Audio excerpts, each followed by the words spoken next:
Do you have a chicken katsu? Katsu. Yeah. So satu and cafe latte, cold, yeah, ice.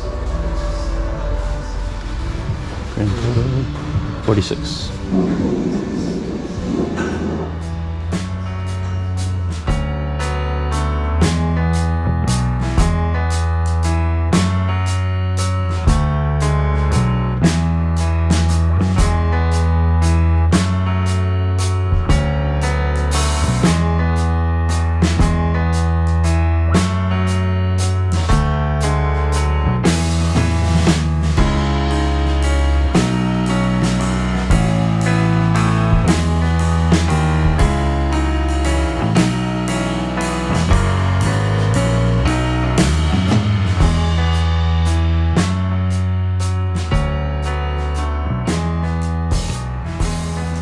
Busy being the digital nomad again today. I discovered this cafe just down the street from my hotel, the Monochrome Cafe and Roastery.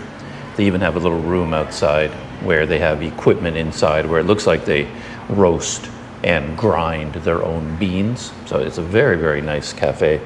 I was here yesterday and I came here just to try and take advantage of their Wi-Fi for uploading videos because in my hotel, there's like no Wi-Fi at all that reaches my room, like just the tiniest trickle. If I leave my laptop and my phones like connected to the Wi-Fi full time, like an email will eventually get through, like a new message will register on WhatsApp. So I can connect to that extent, but I can't surf the internet, I can't upload, I can't download, I can't do anything. So I came here, and my mobile internet in my hotel, it doesn't work either. Even outside, I tested it, and downloading was really, really fast, like 150 megabits per second. But uploading is always throttled. So uploading is like 1.3 megabits per second. So like the numbers are just all over the place. Anyway, so I came here this morning again to see if I can continue uploading a file. And the current file is at, where am I? 64%. It's going faster all of a sudden for some reason. Right now I'm actually connected with mobile because I figured out that even though the mobile sometimes is at 1.3, sometimes it goes up. And then it goes up much higher than the Wi-Fi. Anyway, so I'm on mobile right now. And yeah, I'm making progress. So yeah, this is very cool. I've got so much gear in terms of adapters and cables and power banks, all these sorts of things. It's nice to kind of be a digital nomad, sit in a cafe like this. There's nobody else here at all, by the way. I'm the only person here, which is why I can talk like this and I'm not bothering anybody.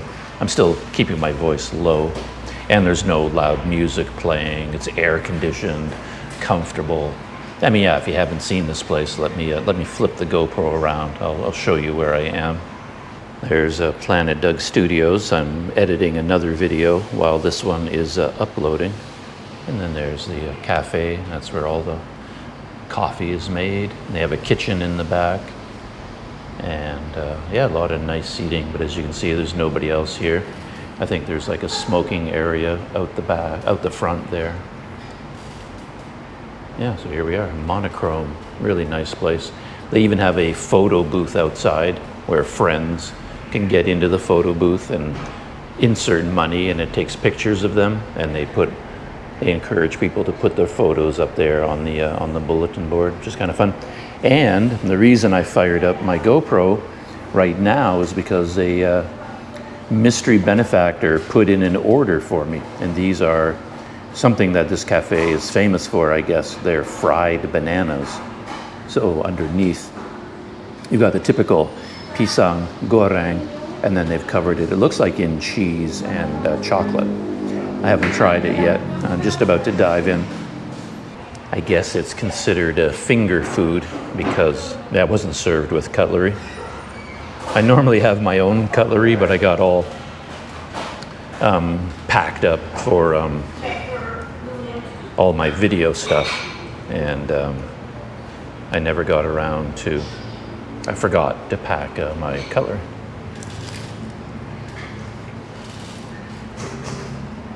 Yeah, it's different from the fried banana you get on the street.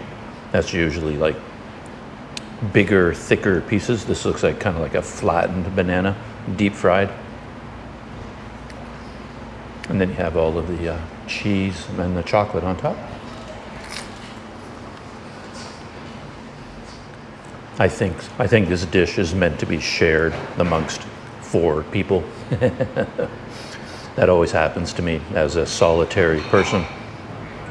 Especially in Asia, most places are geared to large groups, you know, family groups, friends. I go in there as one person, and sometimes it's hard to get like the single serving dish or, you know, that kind of thing. I think this is not meant for one person to inhale all of this. But I will have no trouble at all in doing so. My day at Monochrome Cafe and Roastery is coming to a close. I just left. It's 4:30 in the afternoon. So I was in there since noon at least, maybe 11:30. I think I got there around 11:30 till 4:30. So I was there for 5 hours, and in all that time I managed to upload 1 video. And I had to switch back and forth between mobile internet and then their Wi-Fi. I kept checking to see which one was faster. Sometimes my mobile internet would slow down to a crawl, and then I'd notice their Wi-Fi was a bit faster, so I would switch to Wi-Fi. And I just went back and forth, back and forth. Ran out of data in my mobile package, so in the middle I had to buy another 40 gigabyte data package. Start with a new package, and after 5 hours of sitting in that cafe, occupying their table, finally got done. Hello. Every time I hear one of these trucks go by over on that road on the other side, it sounds like a train to me. I keep expecting to see train tracks, but that's actually a road over there. And while I was sitting in the cafe for 5 hours, what did I end up ordering? Between me and my mystery benefactor, I got a kind of a chicken chop with French fries and salad and an iced latte. And then my mystery benefactor ordered fried bananas with cheese and chocolate sprinkles, and then I got another iced latte. So only 2 drinks throughout the entire day. I thought I got more, but maybe only 2 drinks and 2 food dishes while I was sitting there. But the place was pretty much empty the entire time. For most of the time, I was the only person in the whole shop, in the whole cafe. So I wasn't getting in anybody's way. And there's an Indo-Maret up ahead, and right out front of the Indo-Maret they have a iced tea stall. So I'm gonna pop into Indo-Maret, see if I can get some more milk and then iced tea at the same time. I did that yesterday as well when I finished up at the cafe. One thing I love is that even here in Sumatra, I can use the Malaysian touch and go e-wallet. So at Monochrome, all the food and drinks that I ordered all day today, and the data package, when I bought the new 40 gigabytes of data, I paid for all of that using the touch and go e-wallet. Just scan a CRIS code and submit payment through a touch and go. So I don't need any Indonesian rupiah. I don't have to change money. I don't have to worry about having small change or running out of local currency, as long as I can keep paying with an e-wallet, either a touch and go or GoPay. Very cool.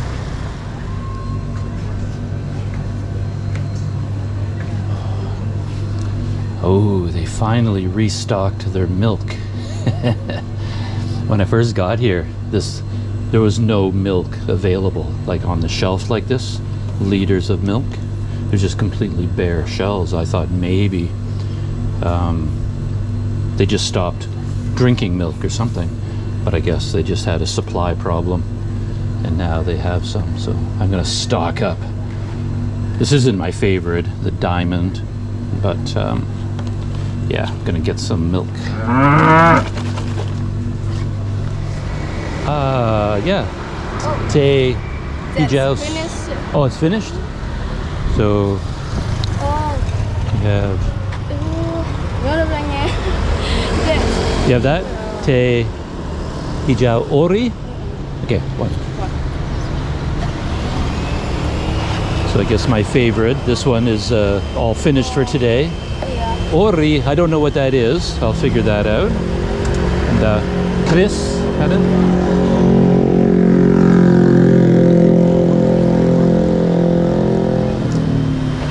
Yeah, so right here is the Chris code. Scanning it with touch and go.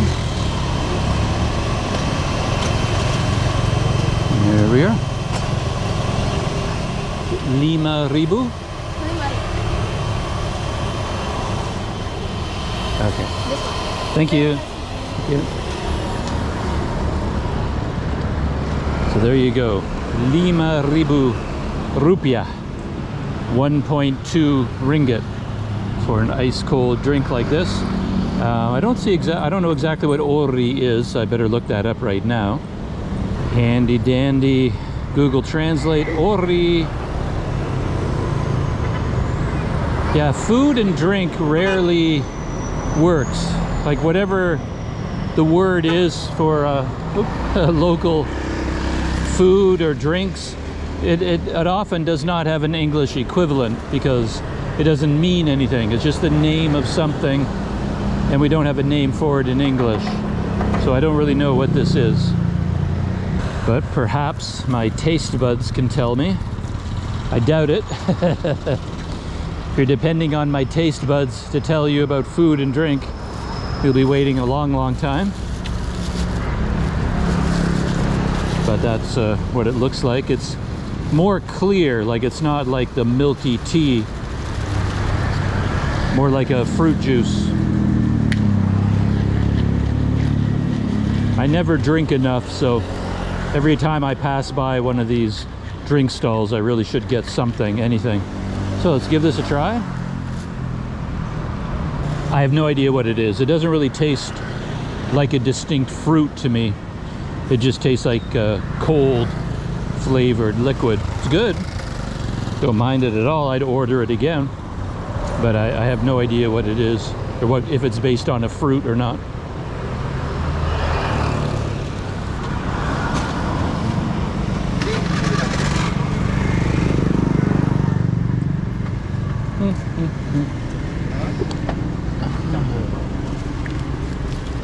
Bakso? Yeah. Bakso. Cross. With sauce. Yeah. Sauce. Oh, okay.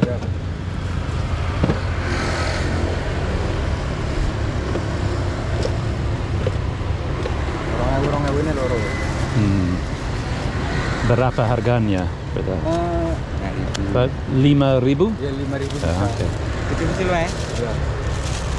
Kita satu, boleh? Ya. Tapi nganggo kuah air. Oke. When I was walking down the street yesterday, a man came by on a scooter and he gave me a bag of this bakso just as a gift. He wanted me to try some Indonesian food, and I was wondering where he got it from, and I'm assuming this is where he got it.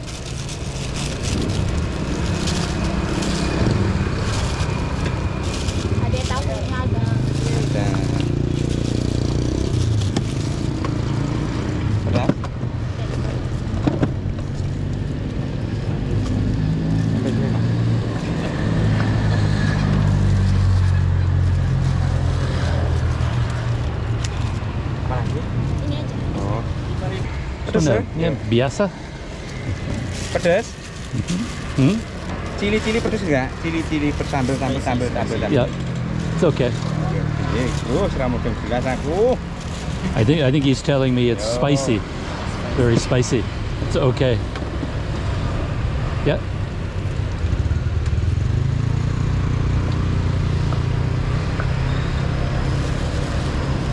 Kalau orang asing itu gimana ya? Karena motornya gimana ya?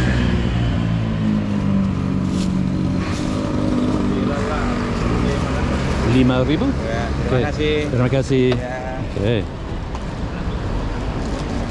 Yeah, look at that. He's got the whole box set up on the scooter. He can basically go anywhere, park it. It's got the umbrella attached. I love a setup like that. It's amazing. And he really knows what he's doing, of course. He's prepared hundreds, thousands of these in his lifetime. And I have a feeling he's popular, like people know him. You get that sense when you're standing there and then people just come pouring in from the roadside when they spot him. They know he's serving the good stuff. And I like how he hesitated before he put in the really spicy stuff. It's like, are you sure you really want me to put this in there? And I don't know how spicy it is, but I assume when the guy on the motorcycle gave this to me yesterday, he just got it normal, which I think that's what biasa means. That's why I said to him, biasa, just normal. Whatever's normal for local people, just give me one of those. And it was flavorful, a lot of flavor, but it wasn't too hot. So anyway, it was really, really good what I had yesterday. So I hope this is the same, exact same stuff. Just back at my hotel, Wisma Chamara. And if I have dinner tonight, I'll probably have dinner next door. I've eaten at this place right across from, right beside my hotel one time already. And if they're open today, I'll go back there. I'm gonna go look over the wall and see if they're open yet. But I won't have dinner for a couple hours yet. I hear music coming over the wall. That's always a good sign. Yeah, I think they're open. You can't see over the wall. Yep. Yeah, they might even have a live music tonight. They have a stage set up and it's the weekend still.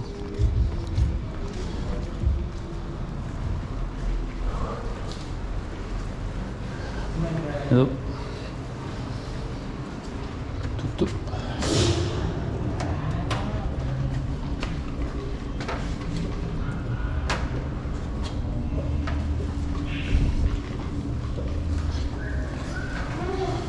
This is the hallway that leads to my room.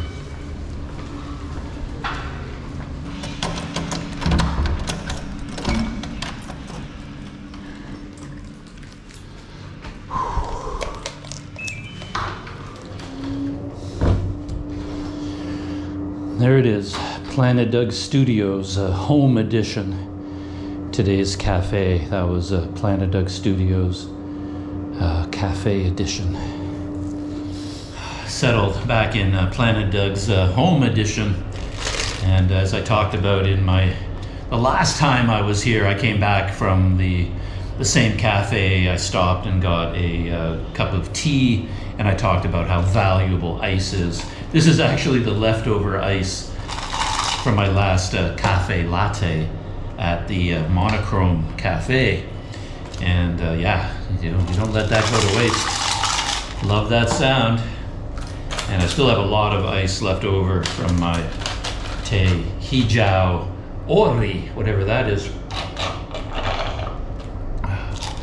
Adding this to that. Oh, and then I have my favorite drink of all time, cold milk. Well, it's not cold yet, that's the thing. Got a little of air in there, so it gives me some space to shake it up. This kind of milk is not real. I mean, it's like it was dehydrated and hydrated or something, so there can be some stuff on the bottom, so you gotta shake it up a little bit. And now,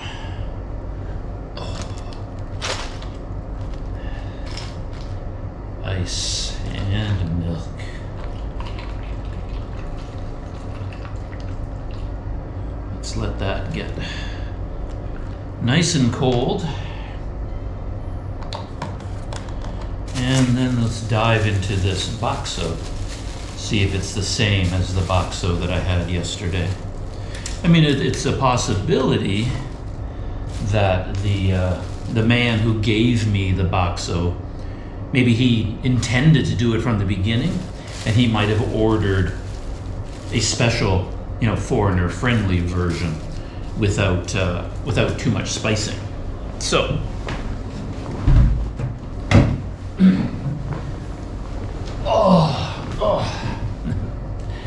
I'm being a lot more casual with these videos, by the way, which means I don't have a microphone connected. This is a Hero 9, and I happen to have that Hero 9 attached to my neck mount. And rather than going crazy and attaching microphones and cables and cords, I just plopped it there. And so you're hearing my voice recorded on the internal mic of the Hero 9. So you're probably not hearing me that clearly, but maybe it's good enough for now. So yeah, let's give this sauce a try.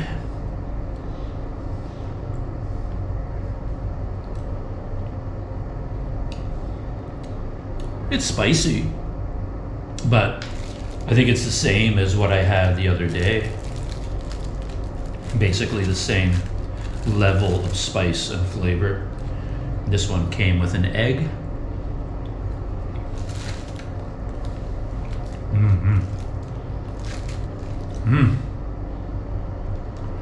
Bakso. Very good. Anyway, I'm not going to film my entire experience eating this Bakso. I just wanted to talk about it a little bit. See how... I better hold on to this. See how cold my milk has become.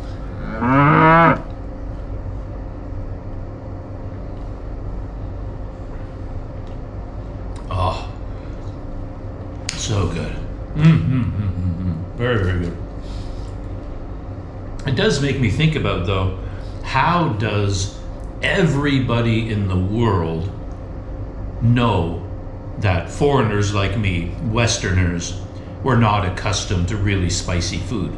Like this man, for all I know, he's never had a foreign customer before. Well, he might have had, but he hasn't had very many. So how does he come to the assumption that everybody that looks like me can't handle his spicy Bakso sauce? I mean, you don't see it in movies all the time. It's not like every movie or TV show talks about how Canadian food or American food is so bland. It's not like every show shows a white guy like me going to Thailand and having tom yam soup and sputtering because it's way too spicy for us. So how is it that everybody in the world makes this assumption that we can't handle spicy food? I mean, they're right. Canadian food is very bland by comparison to this. But how does he know that? Exactly, does he just grow up knowing this, that everybody just assumes it? How did he come to that conclusion? Yeah, interesting idea. Anyway, that's it. I'm going to enjoy my milk and my Bakso. I wasn't planning on recording any video on this particular excursion out into Dumai, but I stumbled across a really nice cafe, for my purposes, called Louna Cafe and Space, something like that, Louna Coffee. And the great thing about it is their Wi-Fi. So yeah, I decided to test it out. I actually took a GoJek GoCar to get here. I was going to ride my bicycle, but I didn't want to get here hot and sweaty and then sit down to edit video. And I kind of wanted to dress up a little bit to justify, hanging out in a nice cafe. So I ordered a GoCar. Cost 5 ringgit in total, like 22,000 rupiah to get here, which is a really good price. It's like 4 kilometers from my hotel to get here. and I was so happy to see what a nice place it is and how fast the Wi-Fi is. Let me flip I'm recording this on my phone because I didn't bring any cameras with me. Yeah, I always forget how good this phone can be for recording a video and hopefully audio. I'm recording audio through this headset, so yeah, I hope it sounds good. Yeah, let me flip the phone around and I'll show you some of the interior. Here's Planet Doug Studios. As always, I have one video editing, and then over here I have another video uploading. And the Wi-Fi uploading is so fast here. I've already uploaded 2 videos in about an hour and a half, and then I'm probably going to finish uploading. Oh, it's already done. It's processing. So three videos uploaded in like an hour and a half, maybe 2 hours that I've been here. I had a couple of cafe lattes, and the reason I fired up my phone is because I ordered a burger, and look at that. Look at all those fries, baby tomatoes, good looking burger. And the seating here is extraordinary. They have this seating area, which is indoors and air conditioned with fans. The one downside, to be honest, is the air conditioning is not very effective. So it's pretty warm in here. And before I dive into my burger, yeah, let me show you some of the other areas. So there's me, as dressed up as I get right there. And they have this seating area outside. And assuming I come back here, which I probably will, I'll probably sit out here just because I wouldn't feel guilty about occupying premium space on the inside, and the air conditioning doesn't really work anyway. And these booths on this side, they all have a power outlet. So like you can see, there's electricity here. So all of these ones are good for a digital nomad like myself. These booths, yeah, they don't have any electricity, I don't think. But look at all this seating. All of this, like an outdoor garden. And then over here, more seating. I see big groups of workers come in here, like that work for Petromina, the big petrochemical companies that operate in the Dumai area. Big work crews come in here in their overalls, and they all occupy one of these big booths. And then there's another seating area up there, like another balcony up there. Bathrooms, prayer room over there. So yeah, it's a pretty cool place. Really glad I took the time to track it down. And then while I was sitting inside, I just discovered a new area. I think, yeah, up there. So if you follow these stairs, there's like another area indoors up there. And maybe it's better air conditioned up there, or maybe that's a smoking area. I'll check that area out before I leave. But yeah, even here, they got like a little living room area with a corner sofa, some nice artwork on the wall, and then here's the main seating area, and I'm in the corner over there. Yeah, they've got quite the menu too. They even have a cheesecake. And yeah, full menu. Everything you might want, you know, from coffees, all kinds of coffees, mocktails, rice dishes, Western dishes, finger food, yeah, desserts. Very cool place. Okay. There it is, Cafe Louna, coffee and space. Yeah. I'm thinking about moving to a hotel near this coffee shop. Like if I stay in Dumai longer, this would be nice to be in this neighborhood, closer to this cafe, just for the uploading speeds.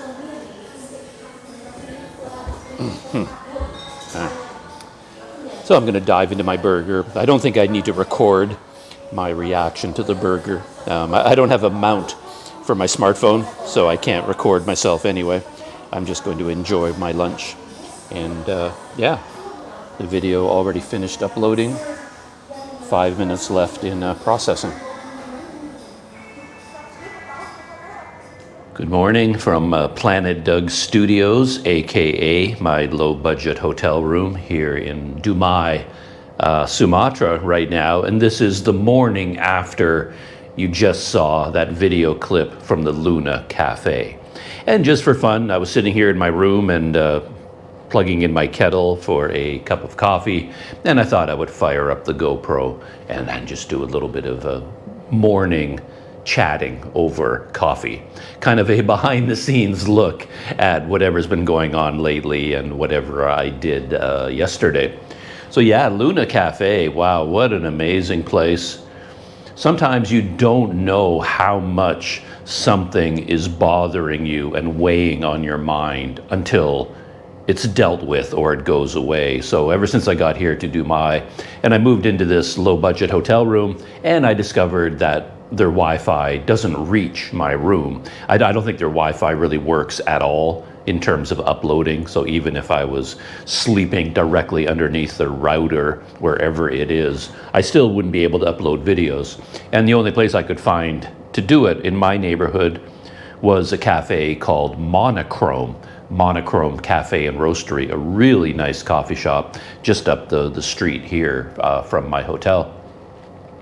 But even there, mobile internet and Wi-Fi internet, the uploading is throttled.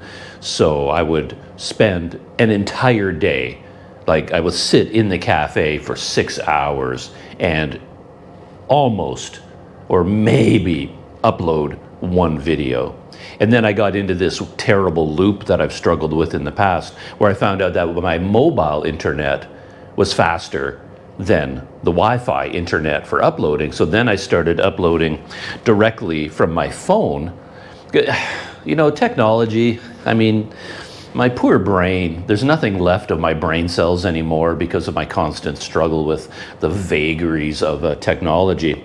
It's just that I was testing like uploading speeds on my phone, and it would be really, really fast or faster.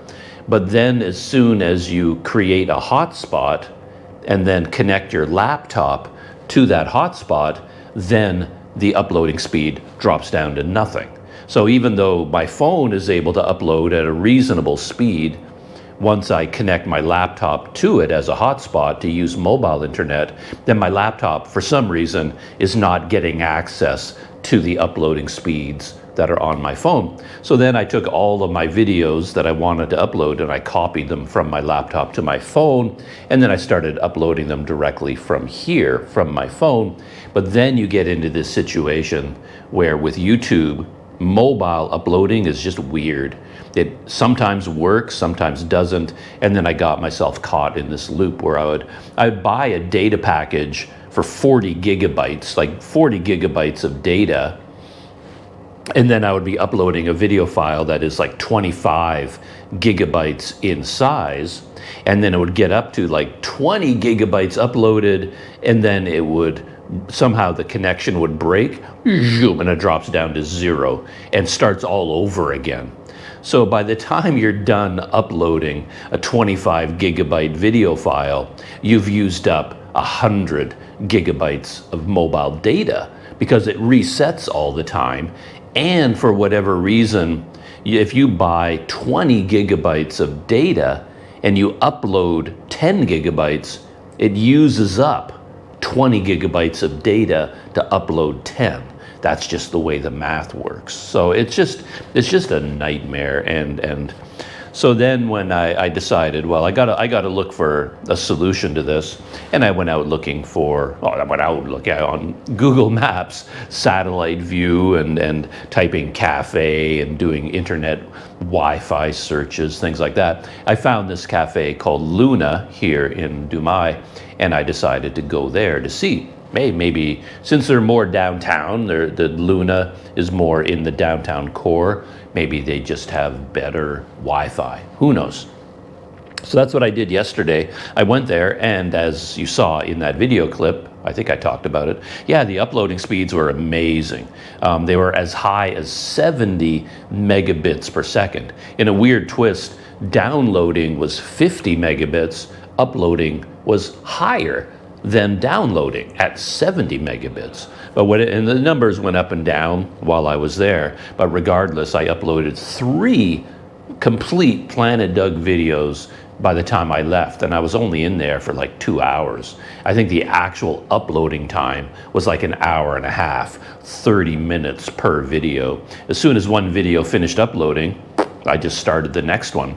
And then while the second one was uploading, I was editing a third one in Louna, and then I finished editing it and I exported it because I had my laptop there, obviously. And then when the second video finished uploading, the third one had been exported and I just started that upload. 30 minutes per video. I was there for 2 hours, had a delicious burger while I was there. Amazing. And then I could feel my brain and my body just, just relaxing, because uploading for a YouTuber is oxygen, as I've often said. And without uploading, you die as a YouTuber. You have to be, you need the internet. You can't live without it. Take away the internet, it's like taking oxygen away from the body, and you're just done. And it's so exhausting and tiring to fight with uploading, because the shooting of the video is a great deal of fun. The editing of video is it's really fun for me. I really enjoy it. Everything about YouTube I love. I love being a YouTuber and uploading videos and having people watch my videos and meeting new people. Everything about it I enjoy, but it can be exhausting, like absolutely exhausting, to be like a solo YouTuber, doing everything yourself. And when you run into technology problems, it just wears you out. And then if you have a problem like uploading as a block, preventing you from moving forward, when that block disappears and you're suddenly able to effortlessly upload, it's just such an amazing feeling. So yeah, that was my experience yesterday. Oh, that was so amazing. So Louna will be my new, depending how long I stay here in Dumai, that will be my go-to place. If I have videos to upload, I'm not even gonna mess around. Go straight to Louna, upload, have lunch while I'm there, have a good cup of coffee, yeah. An interesting technology note about that is that I also decided to go to Louna by GoCar, which is part of the GoJek super app. If you've been following my life here on Planet Doug, you know that I've gotten heavily into e-wallets and apps and things like that. So I'm a master at Touch and Go, the Malaysian e-wallet. And then with Touch and Go, you get the Touch and Go Visa card. A debit card that is connected directly to your Touch and Go e-wallet. And then while I was here in Sumatra in Banda Aceh, I dove into the world of GoJek and the Indonesian GoPay e-wallet. So I know all about that as well. So anyway, I was sitting here and I was going to ride my bike to Louna. I mean, I went to all the trouble and expense of bringing my bicycle here. I might as well take advantage of that. But packing up my laptop and everything I need to edit video in a cafe, I mean, it doesn't seem like a lot, but I've got my little knapsack there and I think, oh, I'll bring my laptop with me. Okay, I slide in my laptop, good to go.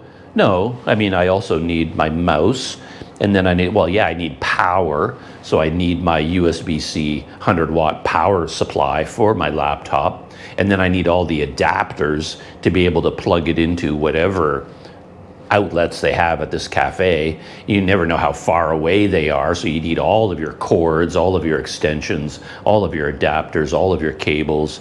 And then I want to be able to, work while I'm there, so then I need my memory bag, which has all my SSD drives and memory cards and other cables and everything. By the time you're done packing up just to work on videos in the cafe, it's a lot of gear. And then now, okay, I'm riding my bicycle, So now I need to bring my bicycle toolkit with me in case I get a flat tire and a pump and bicycle lock and things like that. And then you got this heavy knapsack full of all your laptop gear, and you ride your bike through the heat and traffic of Dumai. I mean, that alone is an Olympic level physical feat. Just riding a bicycle here is really something. And then you get there and you're hot and you're sweaty and you may not be able to park your bike. They may not have space for it, and you got to lock it up in some weird place, or it may start pouring rain. There's been a lot of rain here, surprisingly. Bone dry when I was in Malaysia, which I really liked, but here suddenly the rain is happening a lot. Anyway, because of all that, I decided, okay, let's just go to Louna by car. Let's summon. I was thinking about the scooter, which is like half the price of a car, faster than a car in many situations. But, I get a little bit nervous about that. Not for me physically. Like, you get on a scooter as a passenger here, obviously it's riskier than being in a car. A much higher likelihood of getting into an accident. But at the same time, now I've got my laptop in a knapsack on my back, and I'm thinking, okay, you're on a scooter, now you're kind of overloaded, you're like top heavy. This weight just kind of makes you more awkward. And then if for whatever reason, even the scooter falls over, or the guy hits the gas when you're not ready and you fall off the back of the scooter, may not hurt me physically, but I could land on the laptop, snap it in half. So I thought, adding all of that up, let's go for a car. I don't want to risk the laptop when I'm on a scooter with somebody else driving. If I were driving, no problems, but there's a risk there. And if you tumble off the back and land on the pavement, I might scrape up a little bit, no big deal. But if I break my laptop, that's a big deal. So anyway, I decided to take a car. And then I was so excited to dive back into the world of technology, because I was looking into this when I was in Banda Aceh, Grab car, Grab food deliveries, GoJek, the GoCar, GoFood, Go everything. And so what I ended up doing, I decided to use GoCar, which is part of the GoJek super app. And then I booked the car. Everything worked fine. It cost $1.70. I think it was like 22,000 rupiah, which is about 5 ringgit. And that's for a 4-kilometer car ride. It's 2 kilometers I saw for the driver to get from his location to my hotel. And then it's 4 kilometers through really rough. The roads here are really rough. A lot of gaps in the road, lots of potholes. You go over a bridge, it's like down the other side. It's a rough ride for these cars, wear and tear, how slow you go. So a 4-kilometer ride through Dumai, that's no joke. And 2 kilometers to get here, 4 kilometers to get to Louna Cafe.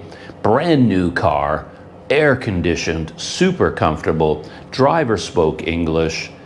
Absolutely amazing. All of that for 5 ringgit. I mean, it's a no-brainer. Even if you're a dedicated cyclist, take the car. It just makes sense. And then you get there, and I dressed up as well, because I knew I'd be hanging out in a fancy cafe, and I don't want to show up in cycling shorts and a t-shirt drenched in sweat. Right, so I thought, okay, take a car that you get the added benefit. You can wear long pants, you can put on a shirt with collars and buttons and things, and just look nicer while you're hanging out in their cafe. So I took the car. But then I booked it. I went through the steps on GoCar, booked it. We're looking for your driver. Oh, your driver has accepted and is on his way. And then I got a beep beep on my phone, and it said 5 ringgit had been deducted from Touch and Go. And I thought, I didn't just spend, where's that charge coming from? But it turned out what I had done when I was in Banda Aceh was that in GoJek, I had added my touch and go Visa card, the Visa card number, I had added it to GoJek as payment. So here I am, I'm in Indonesia, in Sumatra, using the local super app, GoJek, to summon a car, and the payment went automatically from my touch and go e-wallet. It was just like amazing. It was like, oh, that is so, so cool. I was a little, I forgot that I had done that, and I guess I had it set up automatically. Maybe like in GoJek, you can choose your payment option. I assumed I was gonna have to pay, because I thought I had set up QR code payment, that it would go through GoJek and through GoPay, and maybe I'd have to scan a QR code and pay with GoPay. I forgot that I chose Touch and Go as the payment portal, and then I had it set up as automatic for the Touch and Go Visa card. And I'm glad I did that, because that is by far the most convenient thing to do. I was a little bit worried that, oh, maybe the driver is not up to speed with any of this, and he doesn't even know that the payment has already been made, and we're going to get to the coffee shop, and he's going to turn to me and say, oh, 22,000 rupiah, please. And if that happened, I was thinking about that while we were going there, and I was thinking to myself, well, if the guy does not understand that the payment has already been made, for whatever reason, he's not accustomed to this and he's never seen it before, I'll just pay him whatever he asks for. Like, I'm not going to make a big deal out of it. If he says, oh, 22,000 rupiah, please, well, I'll give him the 22,000 rupiah in cash, and then I'll just worry about it later for my next trip. I'll end up paying double for that car ride, but I don't want to sit in the car and go and fight with the guy and say, no, I already paid online. Look, here's the touch. I don't want to do all of that. So I was just going to see how things played out. And then, to my delight and to my surprise, we got there and the driver was like, all right, see ya. He knew the payment had already gone through. He just pulled up to the door of this really nice cafe, and then he was just waiting for me to get out and go, right? So he knew the payment had been completed already. So that was amazing. And then you have the option of giving them a tip, of course. That's part of the app, so you can give the guy a tip. And yeah, it worked out so amazingly, so incredibly. I was so happy that it went so smoothly, getting the car. It's nice when you go from two fixed locations that are well known, like you're not standing at the side of the street and the driver can't find you or doesn't know where your pin is. But if you're starting from a hotel, this Wisma Chamara Hotel, which is an older hotel here, it's been here forever, everybody knows about it, and then you're going to a big fancy cafe like Louna, the driver's going to know both places. And I made sure in the app, it starts off with just your location as a pin, your physical location. But what you can do in the app is then choose to enter an actual location. So I overrode the location pin and just put in Wisma Chamara Hotel, and that pops up in the system. So he knew he had to come to this hotel and then take me to Louna, both very well-known places. No communication problems, no hassles, no problems with anything at all. It's just the modern world of the traveler is so much better than the old world. I have to say that. Of course, you can look at it in other ways. I mean, I've been to Sumatra before the internet, before apps, before computers, before anything existed practically. And then back in those days, you had a paper map, and it was really hard to get anywhere. What you did in those days, of course, you just rode in the local becak, the three-wheeled motorcycles or a bicycle. You sit in the back, and then, of course, then you got to talk about where you're going, fight through the language barrier, and then you got to argue about the price, and you always get overcharged. And I mean, that was part of the adventure of being a foreigner in a country like Indonesia. It was fun, but it was also really stressful. And I think, thinking back to how I traveled in the old days, I do more now. I experience far more now than I did back in the pre-internet days. And that's mainly because of communication. No matter how tough a traveler you are and how good you are at handling language barriers and that sort of thing, back in the old days, you do less because it was harder to do. Going out, getting around the city, getting back to your hotel without getting completely lost, ordering food, ordering drinks, figuring out how to order, how to communicate with people, how to pay, all of that took a lot of energy. And in my case, I did a lot less because of that difficulty. Today, the ease of travel, the ease of communication, the ease of payment means a lot of those barriers have been removed. So for someone like me, that means I'm far more likely to go out, interact with people, try new food, go to new places, have new experiences. It's all because of how easy everything is, how stress-free.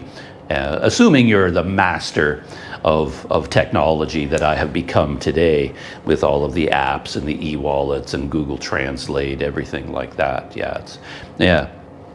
So it seems that way to me. It feels like I have a much richer, more fulfilling, more satisfying experience overseas now in the modern era than I did in the previous era. Maybe back in those days you felt more special. I think about this quite a bit because it seems to me today, because I guess I'm so wired into the world of travel vlogging and that sort of thing, it seems like half the world is on the move. So like if you're out here in Indonesia, bombing around, having new experiences, there's nothing special about you anymore. It doesn't feel very special because everybody seems to be doing it. At least when you're on the internet, that's what it feels like. Of course, when you're in a place like Dumai, yeah, you feel like an explorer, like an astronaut, because I don't think there are any other foreigners in this city right now. At least no Westerners anyway. I mean, I could travel up and down these streets all day today for the next week, and I'm never going to see another person who looks like me. So you still feel like you're having a unique, unusual adventure specific to you. But as soon as you go on the internet, it sort of feels like everybody's on the move. And I remember having that feeling in the old days too. Like one of the big adventures of my life was my hiking trip in Ethiopia. And I remember going there, and that felt like such a special experience.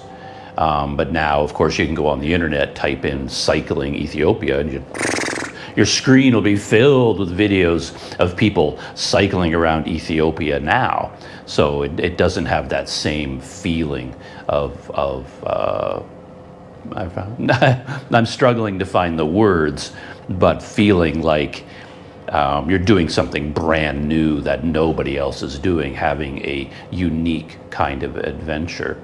So there is that side of the modern world. I think the ease of travel, the drop in airfares, technology, the easy availability of information means that far more people are willing to take the leap, hop on a plane, fly somewhere they've never been, and they're able to navigate other countries easier than they could in the past. So more people are living, this kind of life. You're not unique anymore. You never were really, but back in those days, yeah, I mean, you read travel books.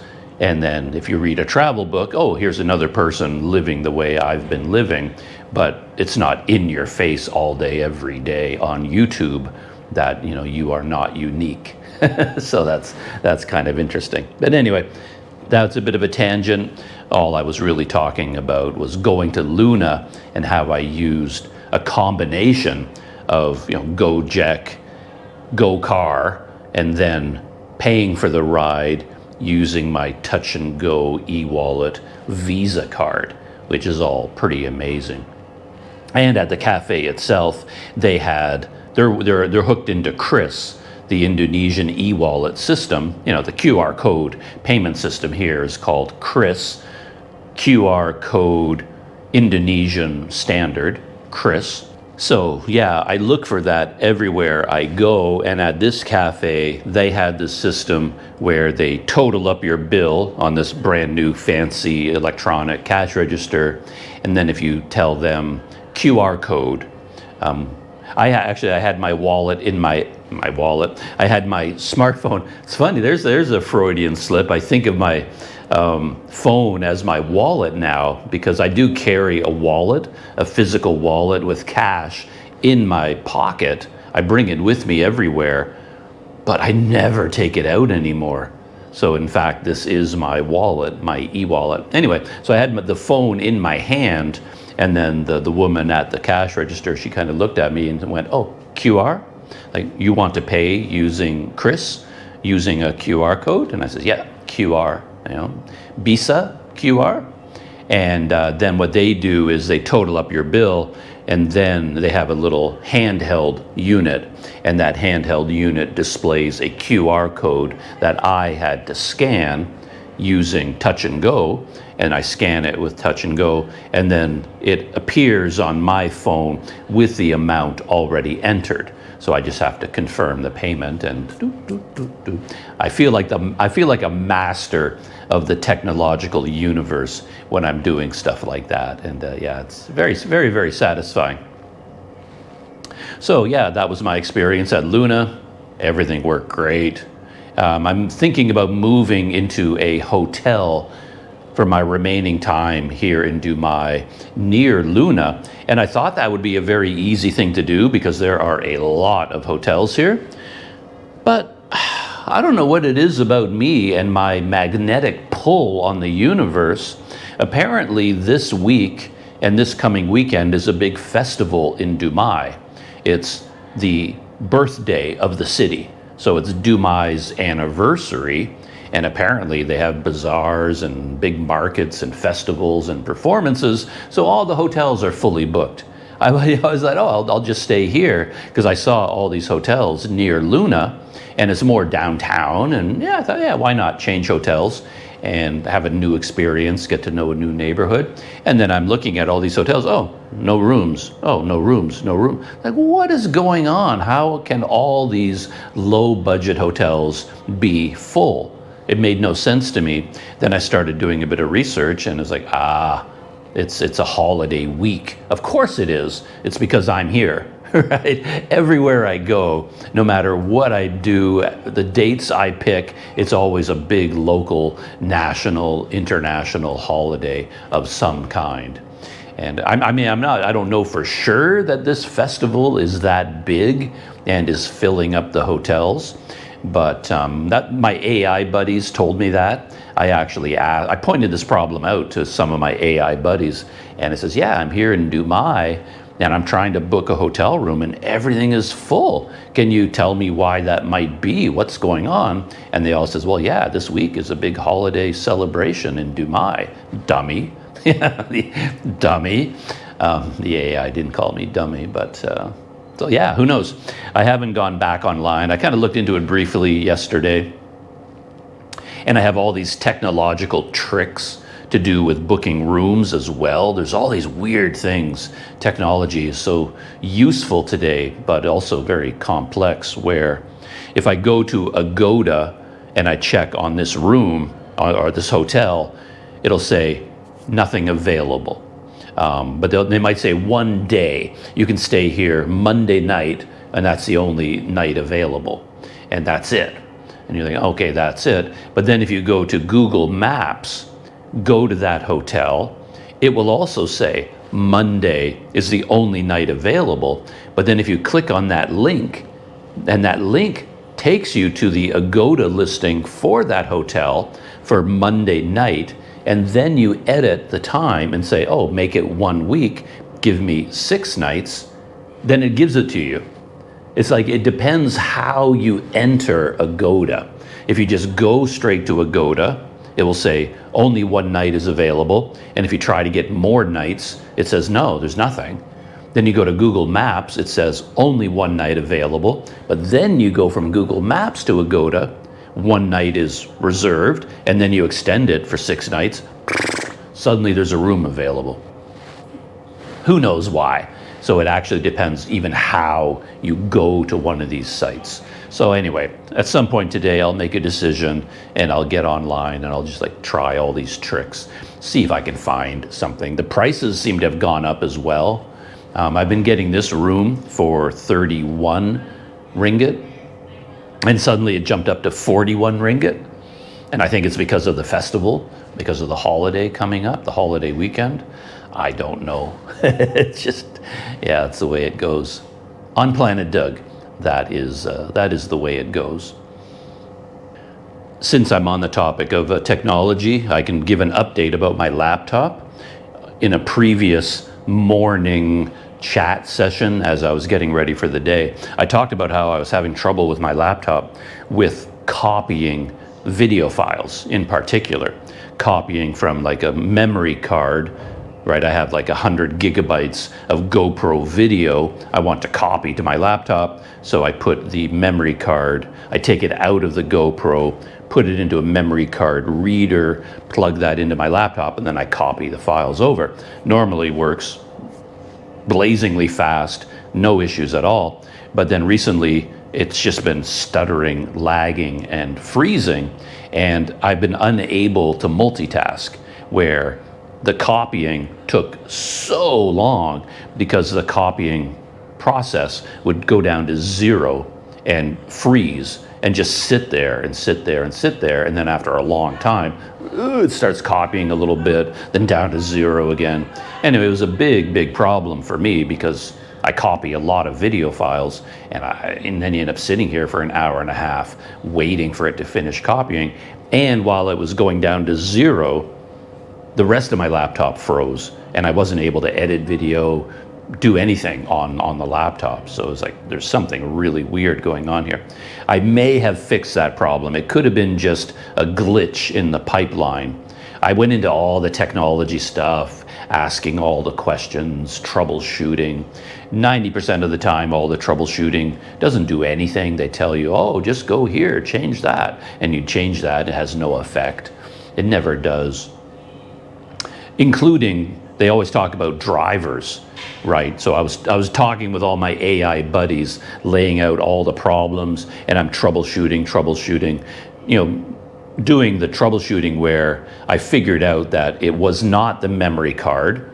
I'm pretty sure about that. All of my testing told me that the memory card was fine. The memory card reader was fine. It wasn't the USB ports on the laptop. Those were fine. So it was something internal in the laptop. We isolated that. And then when you get to that point, they always say, well, just update the drivers.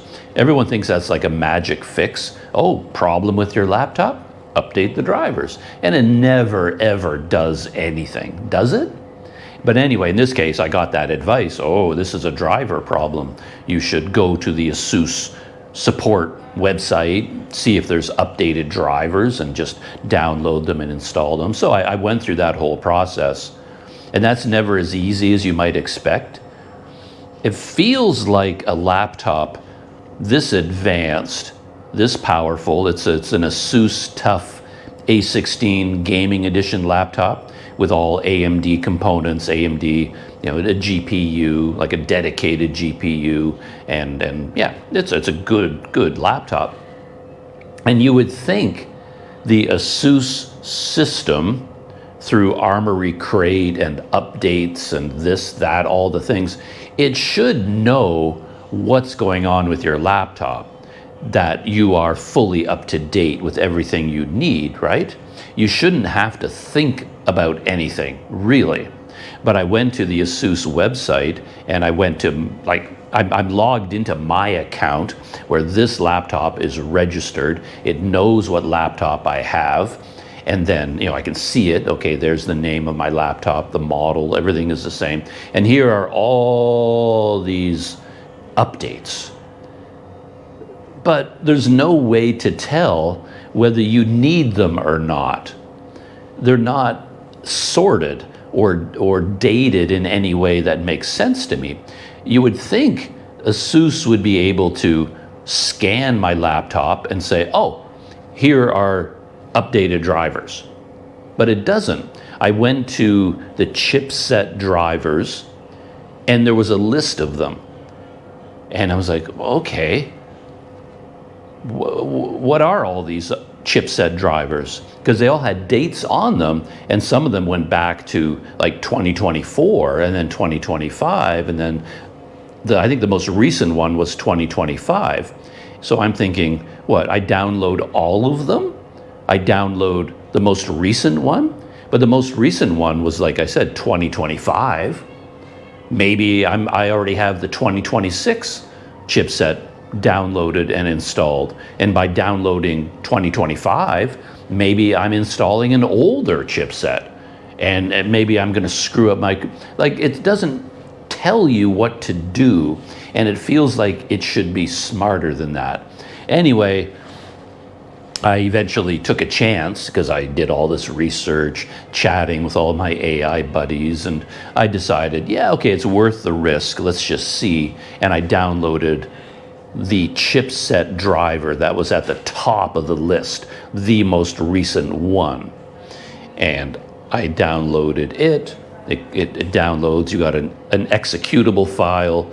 You click on that, double click on that. It installs it. You reboot, restart, and the problem went away.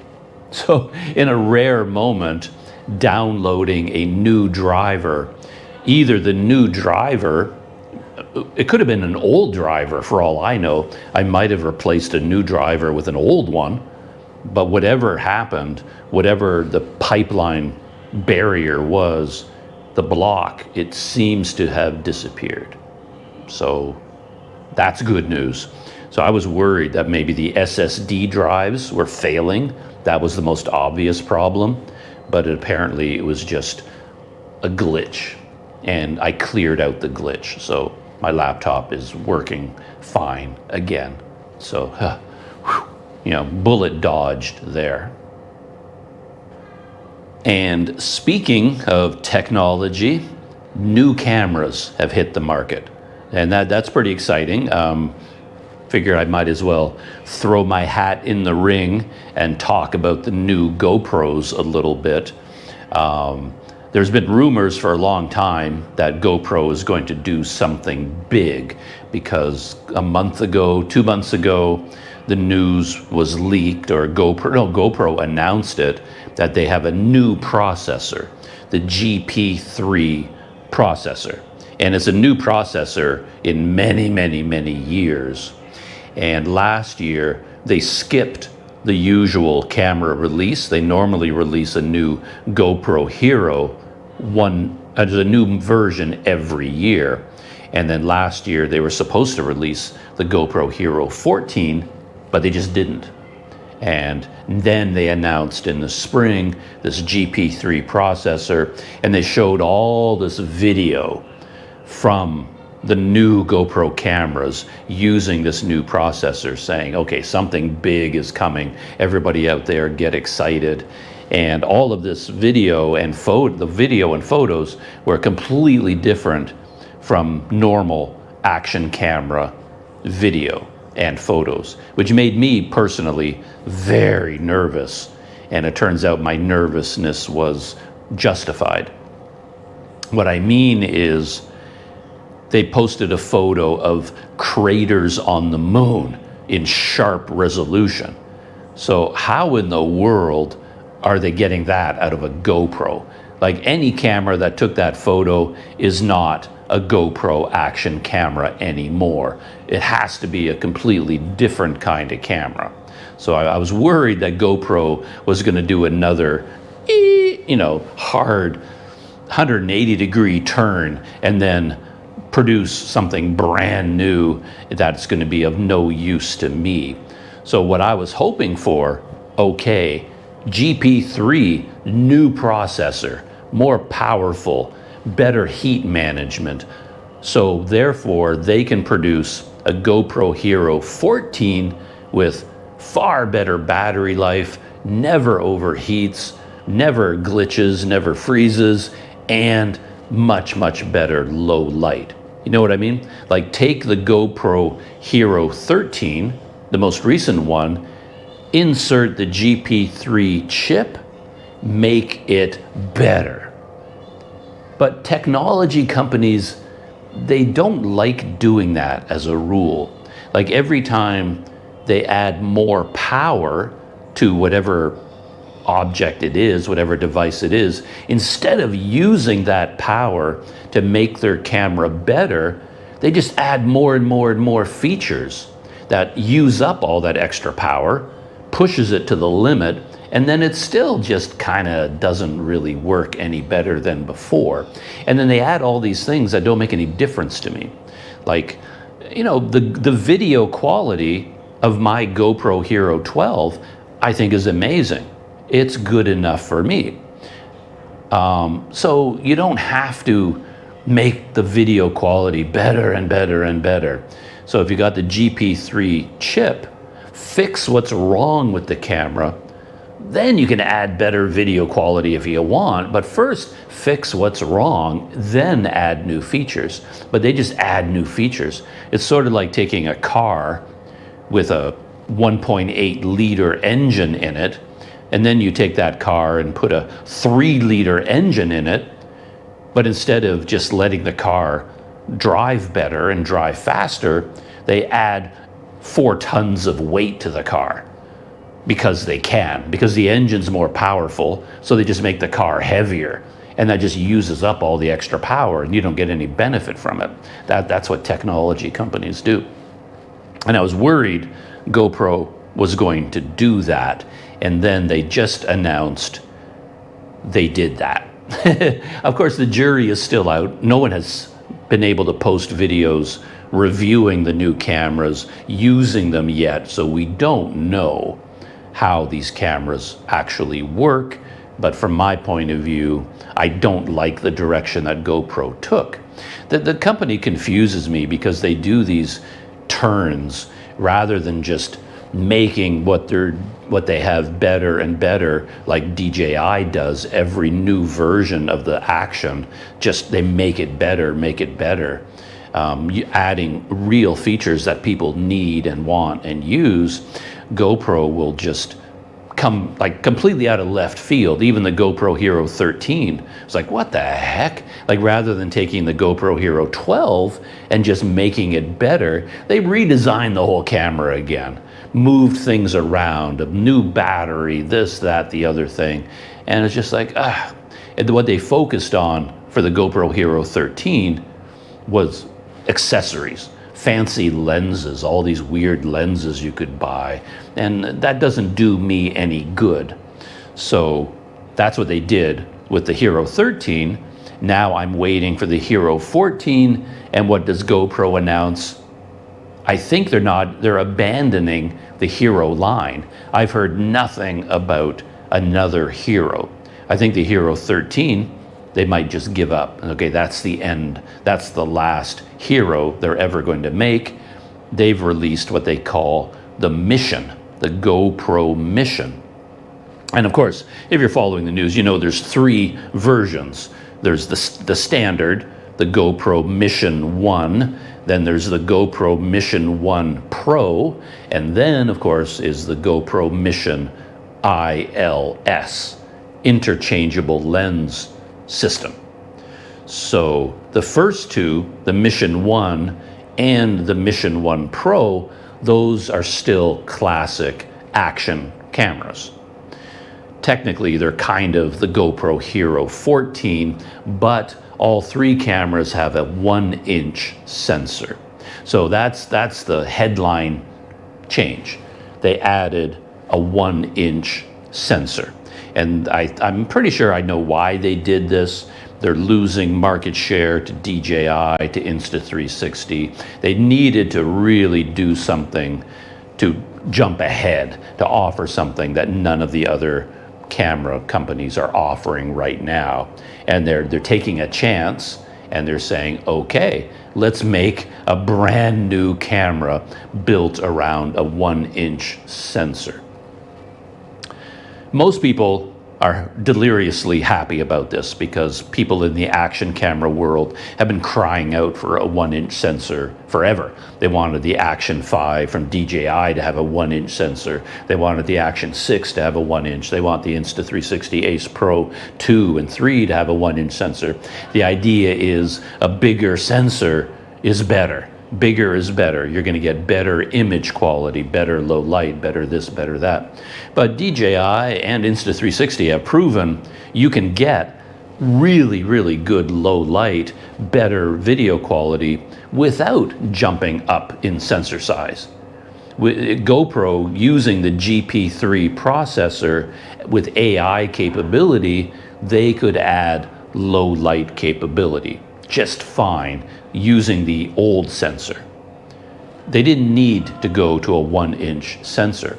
And going to a 1-inch sensor is not like a fix-all. It's not like a magic bullet that just gives you better everything, because it introduces more problems you have to deal with. Again, I'm not an optical engineer, but a 1-inch sensor means you need different lenses. And my understanding is that, with a very small camera, you don't have a lot of room between the lens and the sensor. So in order to get that lens to aim the light at that bigger sensor, you have to do some real engineering to get that done. And I think the lens has to be wider and wider and wider, a very wide lens, in order to get the light lined up onto that sensor properly. And that can add all kinds of issues that we don't know about yet. It could easily make the camera worse, not better, in terms of video quality, whatever. We don't know yet. We'll see. And with a 1-inch sensor, now you're dealing with depth of field issues. And one thing I like about action cameras, the GoPro Hero 12, it has essentially infinite focus. I like that. You don't have to worry about what's in focus, what isn't. Everything is in focus. If I'm holding the camera out here, my face is roughly in focus, the background is in focus, everything is in focus. And for a travel vlogger, that's what I want. I want everything to be visible all the time. And if you got a 1-inch sensor, well, now you have the option of having a blurry background, which is more cinematic. People love the look of the bokeh, the blurry background, or as camera conspiracies would say, the Tony. But I don't need that. If I want that, well, I have other cameras that can do that. If I want a photo of something with an artistic, blurry background, well, I'm just going to use a camera to do that. I don't need my video action vlogging camera to do that. And there is a risk that with a 1-inch sensor, you're going to be forced to have a blurry background. Like the DJI Pocket 3 and now the Pocket 4, which was just released, it uses a 1-inch sensor. It's been using a 1-inch sensor for ages. And one thing people like about that is it gives that a little bit of bokeh in the background, a little bit of a blurry background. And people like that cinematic look. But me personally, I don't like it. That's one of the things I don't like about the Pocket 3. I don't want my background blurry. If there's a sign in the background, I want people to be able to read it. If there's a food stall in the background, they're making some food, I want people to be able to see the stall, see the food clearly. I don't want everything blurry back there. So the GoPro Mission 1 and Mission 1 Pro, the action cameras, now has a 1-inch sensor. And who knows? I mean, we know, well, according to the GoPro press release, if you go to the GoPro website, you can read all about it. They're claiming that overheating, thing of the past, that this camera will run forever and never overheat. So your battery will run out of power before there's any overheating. So overheating, done. The GP3 processor is so much more efficient that it just doesn't produce heat. It's so much more powerful. Don't worry about it. No more GoPro overheating. Good. They also say battery life, surprisingly. You would think the GP3 being more powerful would need more power to run it, but they're saying, nope, far better battery life. So there's like huge increases in battery life, thermal management, all of that has been fixed according to them. It's going to get far better low light capability, also good. But those are good changes because of the 1-inch sensor and the GP3. But what are the bad changes? Like, what are the negative things that are coming? Because basically, they're not taking a proven technology like the GoPro Hero. They've been incrementally working on the design and the features for year after year after year. It's proven, mature technology. The GoPro Mission, it's a brand new camera, essentially, that they had to build from the ground up based on a brand new processor, brand new sensor. So who knows what works and what doesn't, what problems are being introduced, and stabilization. Because action cameras, one of the reasons they have such amazing stabilization is because they use a relatively small sensor. And then you can stabilize that pretty easily. Now you've got a 1-inch sensor.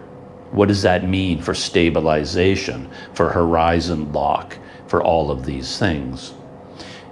They do talk about massive improvements in other areas like slow motion, where now I don't care about slow motion, so I don't pay attention to these specs, but they're talking about how, okay, we can do 1080p at 920 frames per second, which apparently is huge. People that love slow motion, they're very excited about this. Nobody's been able to do this. So you've got like 4K at 240, I think, 4K video at 240 frames per second, and then 1080p at 960. Slow motion people are like crazy excited about this. So I guess that's a good thing. It's a new feature that people want, but I don't care about that. So they took the GP3 processor and they're using all that power to provide features that I don't have any interest in. So, yeah, that's the GoPro Mission 1, Mission 1 Pro. The Mission 1, Mission 1 Pro, they're essentially the same camera, except the Mission 1 is crippled a little bit. So all those slow motion things that I talked about, some of the high-end new features, they've removed it from the Mission 1, and it's going to be a little bit cheaper. The Mission 1 Pro is the flagship. So they're the same camera, same processor, same sensor, but they basically added the full suite of features for the Pro, and then they crippled the standard a little bit just to make it cheaper. So have two different price points. And that's really, the only difference between them as far as I can tell. What else did they do? Uses the same battery as the Hero 13, which surprised me. And apparently it's a little bit bigger than the Hero 13, a little bit heavier, and the lens is more bulbous. It's like sticking out from the camera more, I think. Has to be because of the 1-inch sensor. And you have a lens hood, makes it look bigger, a little bit less svelte and action camera-like. But I'm surprised they kept it as small and light as they did, so that's a good thing. And then the other one, I'm not going to talk about that very much, but that's the interchangeable lens system, the ILS. And to my amazement, it has a micro 4/3 mount. And that came completely out of left field. I don't think anybody was really expecting that, because if you're a camera nerd, you know about micro 4/3, and micro 4/3 is a very niche category dominated by Olympus and Panasonic. I know all about micro 4/3 because I've had an Olympus micro 4/3 camera for the last 15, 17, 18 years. So I'm fully on board with Micro Four Thirds. I've got Micro Four Thirds cameras, Micro Four Thirds lenses. But for most people, I think if you talk to them 2 months ago, they would have said Micro Four Thirds is dying. It's a dead end as far as photography and videography is concerned, because everybody is all about, full frame and full frame sensors, big sensors, big lenses. And then you got the Nikon mount and the Sony mount and the Fuji mount and all those different mounting systems. Micro Four Thirds, everybody thought that's just a dead technology. And suddenly GoPro comes out with an action camera, technically, the GoPro Mission, that has a Micro Four Thirds mount. But it's on a 1-inch sensor. It's just so weird. I'm sure there's a market for it. GoPro wouldn't do it if they didn't think they couldn't sell it. But I don't know. It's just weird. Like normally you would use a Micro Four Thirds mount, so you can mount a Micro Four Thirds lens, which puts light on a Micro Four Thirds sensor. It's a package. Micro Four Thirds sensor is the starting point, and then you need a Micro Four Thirds lens to work well, and then Olympus and Panasonic developed a proprietary mounting system for Micro Four Thirds lenses. It's owned by Olympus and Panasonic, so GoPro, I think, must have made a deal with them. Hey, can we use the Micro Four Thirds mount? And that gives them access to the entire world of Micro Four Thirds lenses from companies like Olympus, Panasonic, Voigtlander. And these lenses are amazing. They're high quality lenses, and they have the big advantage of being smaller and lighter. So choosing Micro Four Thirds makes a lot of sense, but it came completely out of left field. I never would have expected it. But there's all kinds of weird things because, like I said, it's being used not with a Micro Four Thirds sensor, but with a 1-inch sensor. So now you're mounting lenses from a Micro Four Thirds system on a 1-inch camera. And it's like, well, how is that going to work exactly? So now you've got a 2.6, I've heard as high as a 3 times crop. So anywhere from 2.6 to 3 times crop. So there's no way you're getting wide angle on that camera. So you can't use it for vlogging. It's more like a telephoto system, because every lens you put on it, it basically triples the focal length in terms of like a full frame equivalent. So yeah, very interesting. And the lens mount has no electronic contact points. So there's no communication between the lens and the camera. It's just basically a static mount. You just click it on, but they're not talking to each other, which means no autofocus. I think it means no auto exposure. So it's not really a camera connected to a Micro Four Thirds lens. It's not like having it mounted on an Olympus or a Panasonic camera body. It's just basically sitting there doing nothing, not talking to the camera. So you have to manually focus. So like it's just a very unusual beast that they created. And who knows, I've heard from a lot of people that the film industry is going to be all over us. They call them crash cams. That they can put this camera, this GoPro with a high quality lens into some sort of a car during a car crash scene. And they don't have to worry as much about the camera being damaged. So I guess they call that a crash cam. So they're getting much higher video quality at a much cheaper price. They don't have to put an expensive camera into this car that's going over the cliff and exploding or whatever. So who knows, maybe there's a huge market for this. But for someone like me, I have no use for it at all. I have 3 Micro Four Thirds lenses, But it's not like I'm going to buy a GoPro to attach them. I already have an Olympus camera body that I can attach them to. So to me, it's a nothing camera, the ILS. But who knows? Now, where things get really interesting for me, for Planet Doug, it just drives me crazy, is the accessories. And most people haven't talked about the accessories very much, but for me, that's the most interesting thing.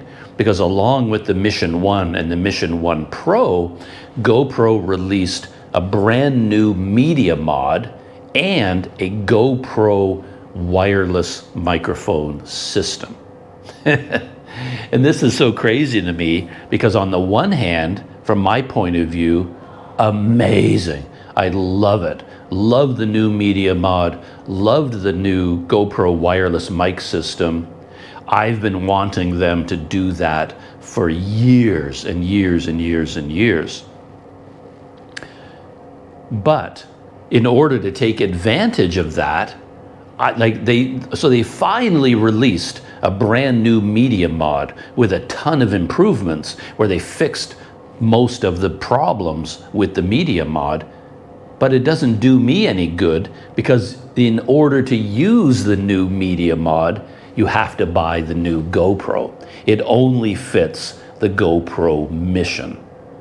So, this goes back years for me, years and years and years. And this is probably my main beef with GoPro as a company, is they release a product, they dump it on the market, and then they never refine it. They never improve it. They never listen to customer feedback. So they released the GoPro Media Mod, how many years ago now? 7 years ago? 8? A long time ago.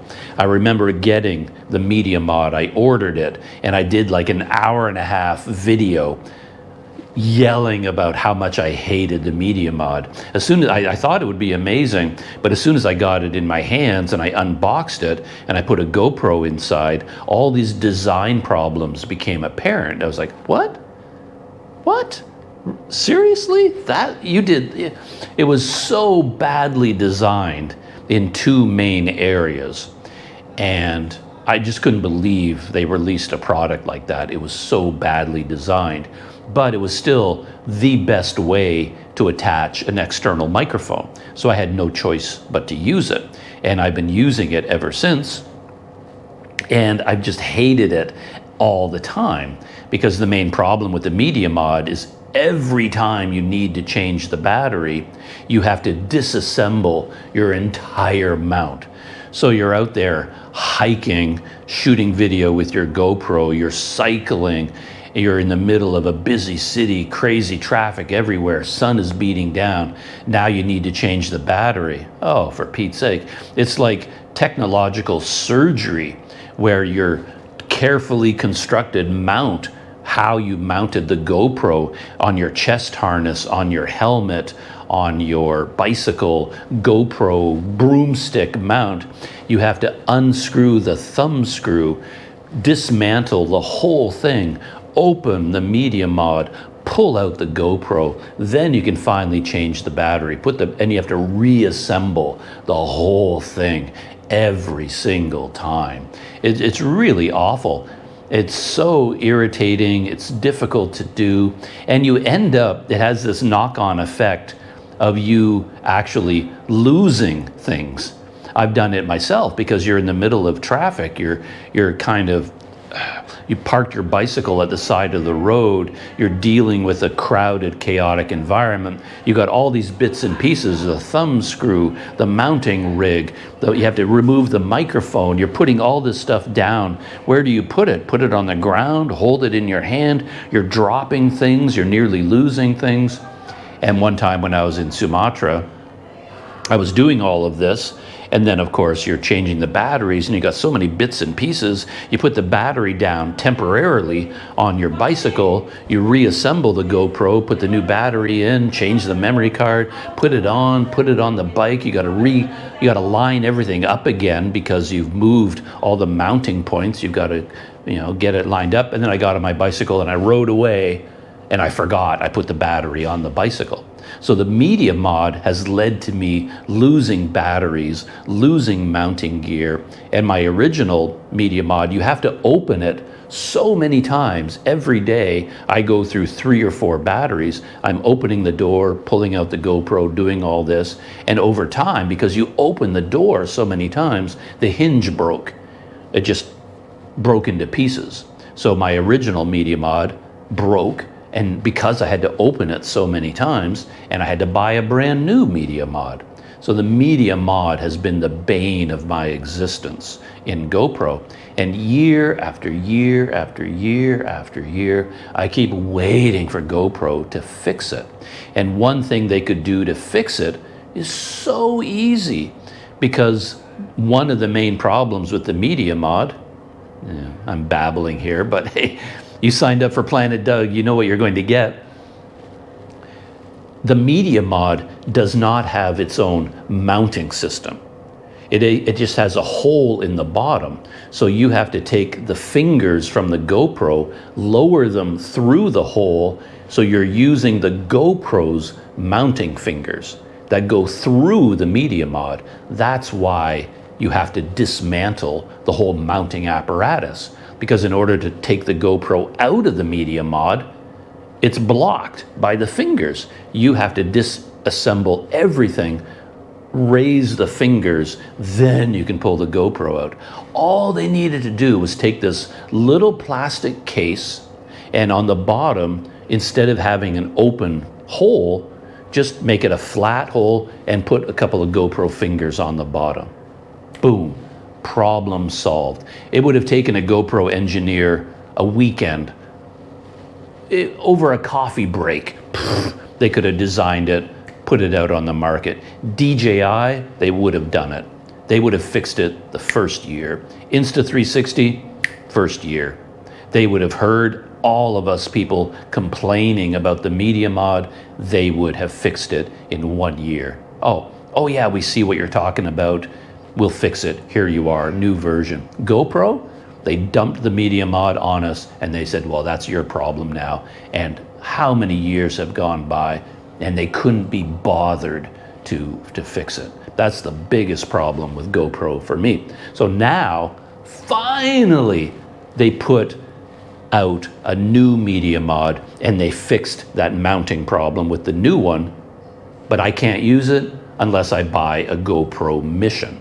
So they're forcing me to buy into an entirely new camera system just to take advantage of the redesigned media mod.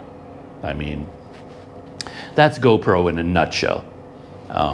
Yeah, so good news, new media mod.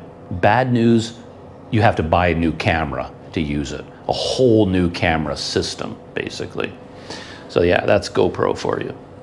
The other product, the wireless mic, we don't know yet whether that's good, medium, or terrible. We don't know yet. We'll have to wait till it gets released.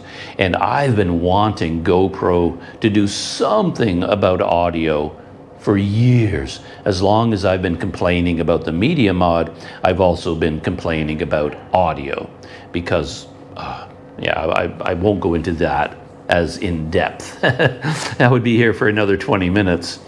But I really wanted them to produce a microphone system, like a GoPro branded wireless mic that connects directly to the camera via Bluetooth without needing a receiver. DJI has it, Insta360 has it. They've had it for years and years. And they've actually produced 3 or 4 generations of their microphones, like in DJI's case. Really high quality audio, direct to camera, Bluetooth connection, don't need a receiver. It's amazing. So you don't even need a media mod. And I wanted GoPro to do the same, but of course, year after year after year, they're like, no, we'll just leave you, we'll abandon you as far as audio is concerned. So now they finally released a GoPro wireless mic system that can connect to the Mission 1 via Bluetooth. which is amazing. It does have a receiver as well, but you don't have to use the receiver. You could have a direct connection. So now you've got the possibility, the GoPro Mission 1 Pro, tiny microphone connection. No cords, no media mod, no receivers, no batteries no batteries in the receiver, which sounds amazing to me. And when I was reading about the microphone in the GoPro release about it, to my amazement, they said it was backwards compatible with all Hijau cameras. But I think there's a caveat in terms of audio quality, because the GoPro Hero 12 and Hero 13, you can connect microphones to it via Bluetooth, but the audio quality is horrendous. It's just awful. It's basically unusable. The Mission 1 and the Mission 1 Pro, I'm pretty sure it has brand new Bluetooth audio technology magic, so that when you connect the GoPro microphone to the Mission 1 or Mission 1 Pro, you're going to get high quality audio via Bluetooth. Amazing. And you can connect that microphone to my Hero 12 via Bluetooth. At least I think you can.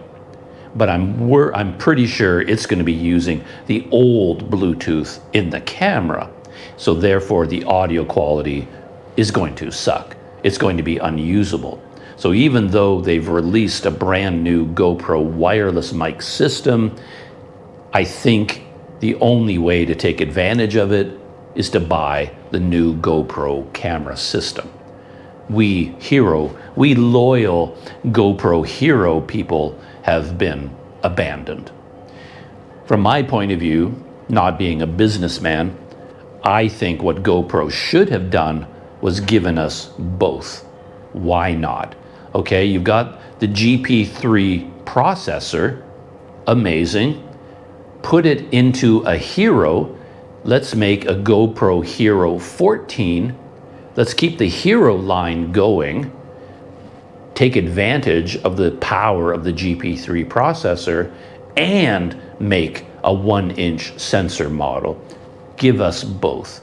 Why not? I mean, I know people are going to say, oh, you can't do that because sales of the Hero will cannibalize sales of the Mission. It's not good business strategy. But I don't buy into this cannibalization argument. I hear it all the time, but I don't really buy it, because if they released a GoPro Hero 14 with a GP3 processor that connected to this GoPro wireless system, and I would buy it. GoPro Hero owners would upgrade to the Hero 14. Other people that want to take a chance with the 1-inch sensor, they're going to buy the Mission Pro. So I'm still buying a GoPro product, right? So the fact that if they release a Hero 14 and a Mission Pro, the Mission 1 Pro, if they did that, anybody that buys a Hero 14, sure, it's cannibalizing sales of the Mission, but you're still buying a GoPro product. You see what I mean? I think a lot of people will look at this GoPro Mission 1, and if the 1-inch sensor doesn't really work for them, they're abandoning ship. Like, they're going to go for DJI, they're going to go for the new Insta360 Ace Pro 3, which should be coming out this year. So they're going to lose GoPro customers. I would take the risk of cannibalizing sales. Anyway, that's what I wish they had done. Do both. Okay, you want to make a GoPro with a 1-inch sensor to blow away the competition? Go nuts. Go do this big experiment coming way out of left field, but don't abandon the Hero line. Keep that going as well. Now you've got a choice. GoPro Hero 14 with the GP3, 1-inch sensor, GoPro Mission 1 Pro with a 1-inch sensor GP3 processor. Give us both. I think that would have been amazing, but Yeah, I'm never going to get what I want here on Planet Doug. And I know I've been babbling about this for a long time, but if you stuck with me this long, it's because you're interested in technology. If you're not, you stopped watching this video ages ago.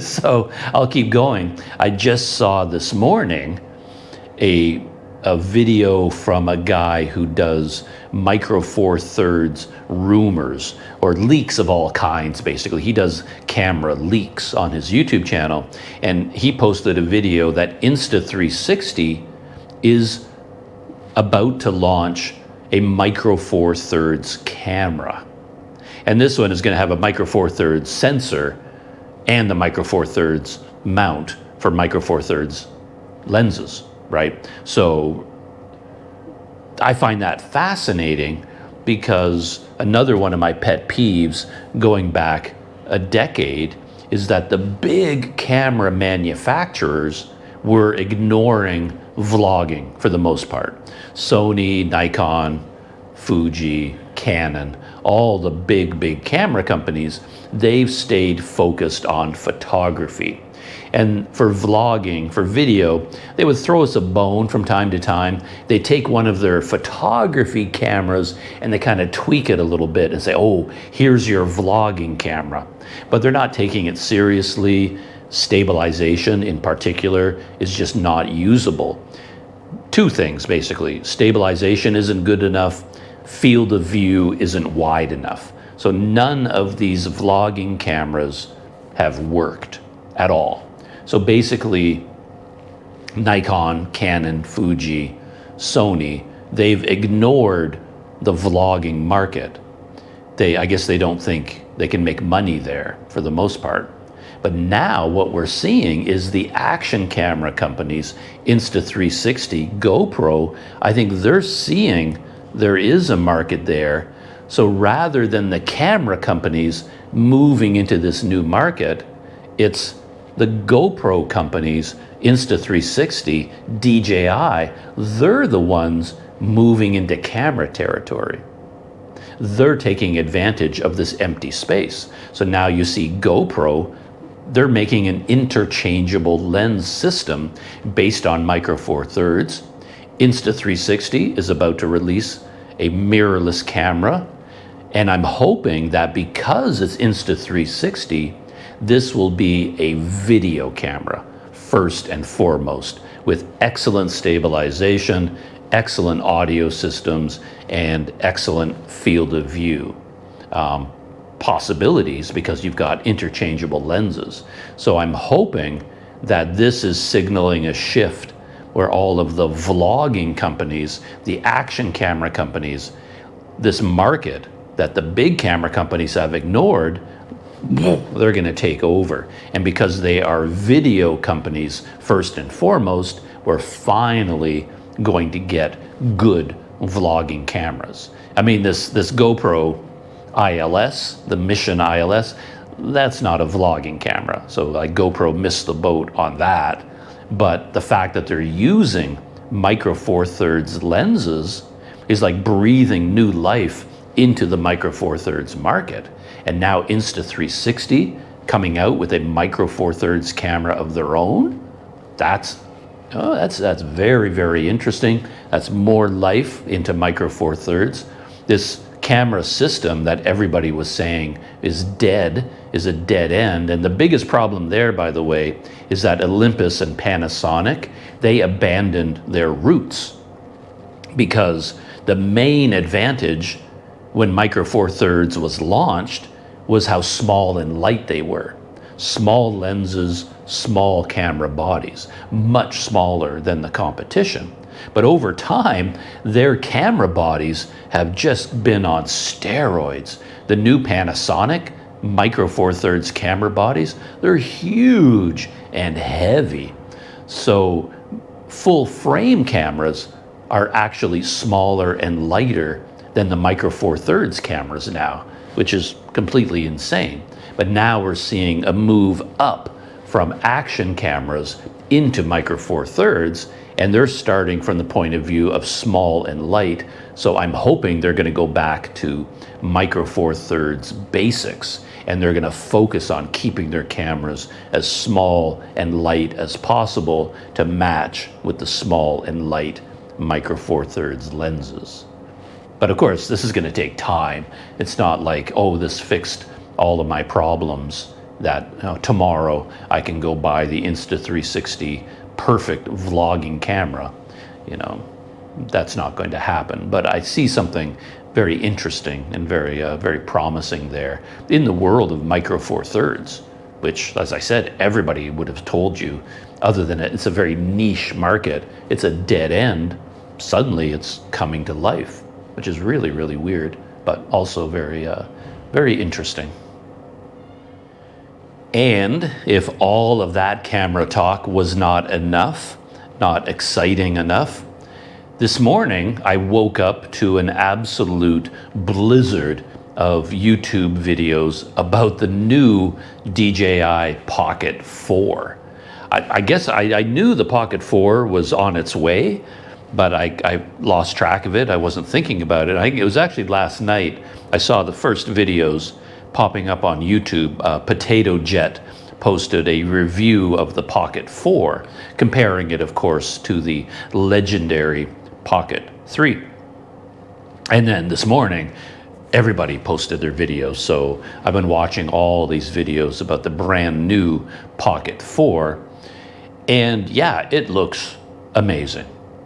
Like, again, the Pocket 3 sits in a very interesting spot in the camera market for me, because as I said, most of the action camera people haven't really focused on vlogging. Like GoPro in particular has ignored vlogging. DJI has done better, but these companies are still making action cameras. They're not really making vlogging cameras. The big camera manufacturers, same thing. They're focused on photography. They're ignoring the vlogging market. They have been for a long time. Right in the middle was the DJI Pocket series, which took the camera world by storm. And in terms of vlogging for a certain type of person, it fills the gap. It was like nearly a perfect vlogging camera. It is the one camera that stood out, that pretty much everybody loved, especially when you got to the Pocket 3. I think the original Pocket, the Pocket 2 had issues. It was good, it was promising, people liked it, but man, it really came into its own with the Pocket 3, which from many points of view was almost a perfect camera, a rare beast in the camera world, where they got nearly everything right with the Pocket 3. It's a unique camera in the marketplace. And I think I was surprised it took so long, but I am hearing rumors that other people are now going to copy it in terms of the form factor. So I think Insta360 this year is also, they're going to release their version of the Pocket 3, basically. The same form factor, the gimbal, all of that, 1-inch sensor. So they're going to make their own version of it. I'm surprised it's taken this long, because the Pocket 3 just took the camera market by storm. It feels like everybody but me had a Pocket 3. Everybody loves it. It's so good in so many ways. I never considered the Pocket 3, mainly because of the gimbal and the form factor. It's just the way I shoot video. I just needed one camera that can do everything, and that would be dictated by the extreme case. So with my GoPro, I mount it on my bicycle, and it works on my bicycle, and then I can take it off the bicycle, mount it on my hand grip, it works. I can mount it on a tripod, it works. I can go swimming with it, it works. I can go hiking with it. It basically works more or less everywhere. And what I do normally when I'm shooting video, I hold my camera in my hand 24 hours a day. It's like glued to my hand. I just hold it on a grip, And the way the grip I use has got a big jaws on it. And then if I need hands free, I just clip it to my neck mount, or I dangle the camera from my pocket. So I'm just walking through the subway system with my camera just bouncing against my leg. If I go into 7-Eleven and I'm not filming anything, I just take the GoPro and I drop it on the counter so that I can get out my phone, pay with touch and go, get my milk, and I pick up the camera. All of those things you can't do with the Pocket 3. I can't put it on a bicycle. I can't drop it on the counter. I can't dangle it from my leg. I can't go through a crowd and have my camera like bouncing off other people because it's hanging from my leg. So when I tested the Pocket 3, considering how expensive it was, there just weren't enough use cases for me to use it. Far better video quality than a GoPro, obviously, than any action camera. It looks like real video. That blurry background, I'm not that excited about it, but I could live with it. I could use it for walking and talking, but the problem is when I'm not suddenly talking anymore, with the GoPro, I'm walking and I'm talking, and then when I'm finished talking and I want to just put the camera aside for a minute, I just hit stop recording and I just leave the camera in my hand. I'm just walking and swinging the camera at my side, and I see something interesting. Oh, record, okay, talk, okay. It's in my hand all the time. With the Pocket 3, I found I couldn't do that because I'm walking along, I'm talking into the Pocket 3, and now I hit stop record, but the gimbal keeps working. It never stops. It's like the motors are trying to keep the gimbal stable. So if I turn it upside down and I'm walking with my arms swinging, I can hear the motors. It's trying to adjust for all this swinging motion. So you basically have to turn the camera off and put it away in between shoots.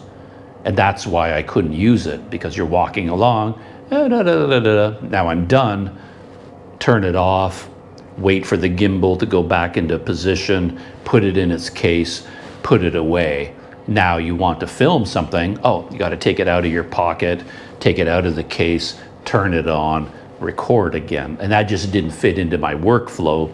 Plus, of course, you can't take it to the beach, can't take it swimming, can't really take it hiking, can't drop it on the counter, all these things. Can't mount it on a bicycle, can't mount it on a scooter. So in terms of how much it cost, how much use I would get out of it, it was never on my radar to buy one. But I constantly think about it because I can see it being so useful in so many situations. Right now, like when I go back to Malaysia, I'm going to be riding my bicycle around Malaysia, and I brought my Olympus with me. So I have my Olympus, 3 Olympus lenses, and I would normally use it in this situation. I would mount it on a tripod for recording these talking head videos because it gives better video quality, I think, than the GoPro does in low light. And if I go out into the night market at night, any kind of a low light situation, I can use the Olympus. But the problem with that is it weighs a lot. My Olympus, the batteries, the charger, 3 lenses. The main lens is a big, heavy lens. I mean, I think I weighed it, but yeah, I'm adding 7 or 8 pounds to my trailer, basically, to my bicycle. And I could replace all of that with the Pocket. So if I had the Pocket, I just got this tiny thing. The video quality is as good as the Olympus, even better probably, and then I would save a lot of weight. So that would be the main advantage for me. And now, anyway, that's all about the Pocket series. The Pocket 4, based on all the reviews I've seen, all the experts are saying, amazing, it's better than the Pocket 3, but there's no need to upgrade. If you own the Pocket 3 and you're happy with it, you don't need to buy the Pocket 4. It's better than the Pocket 3. The video actually looks better, and the tracking is far improved over the Pocket 3. It has an audio feature, which I love, where if you had two microphones connected, me and another person, and you have the built-in mics on the Pocket itself, all of that audio is being saved with the video. So when you copy the video into your editing program, you get like 4 audio tracks, one from each microphone. So you can't do that with the GoPro, for example. Like right now I'm recording with the Rode Wireless Go microphone, which is here under my shirt. But if this screws up, if the battery dies, let me check that I still have battery.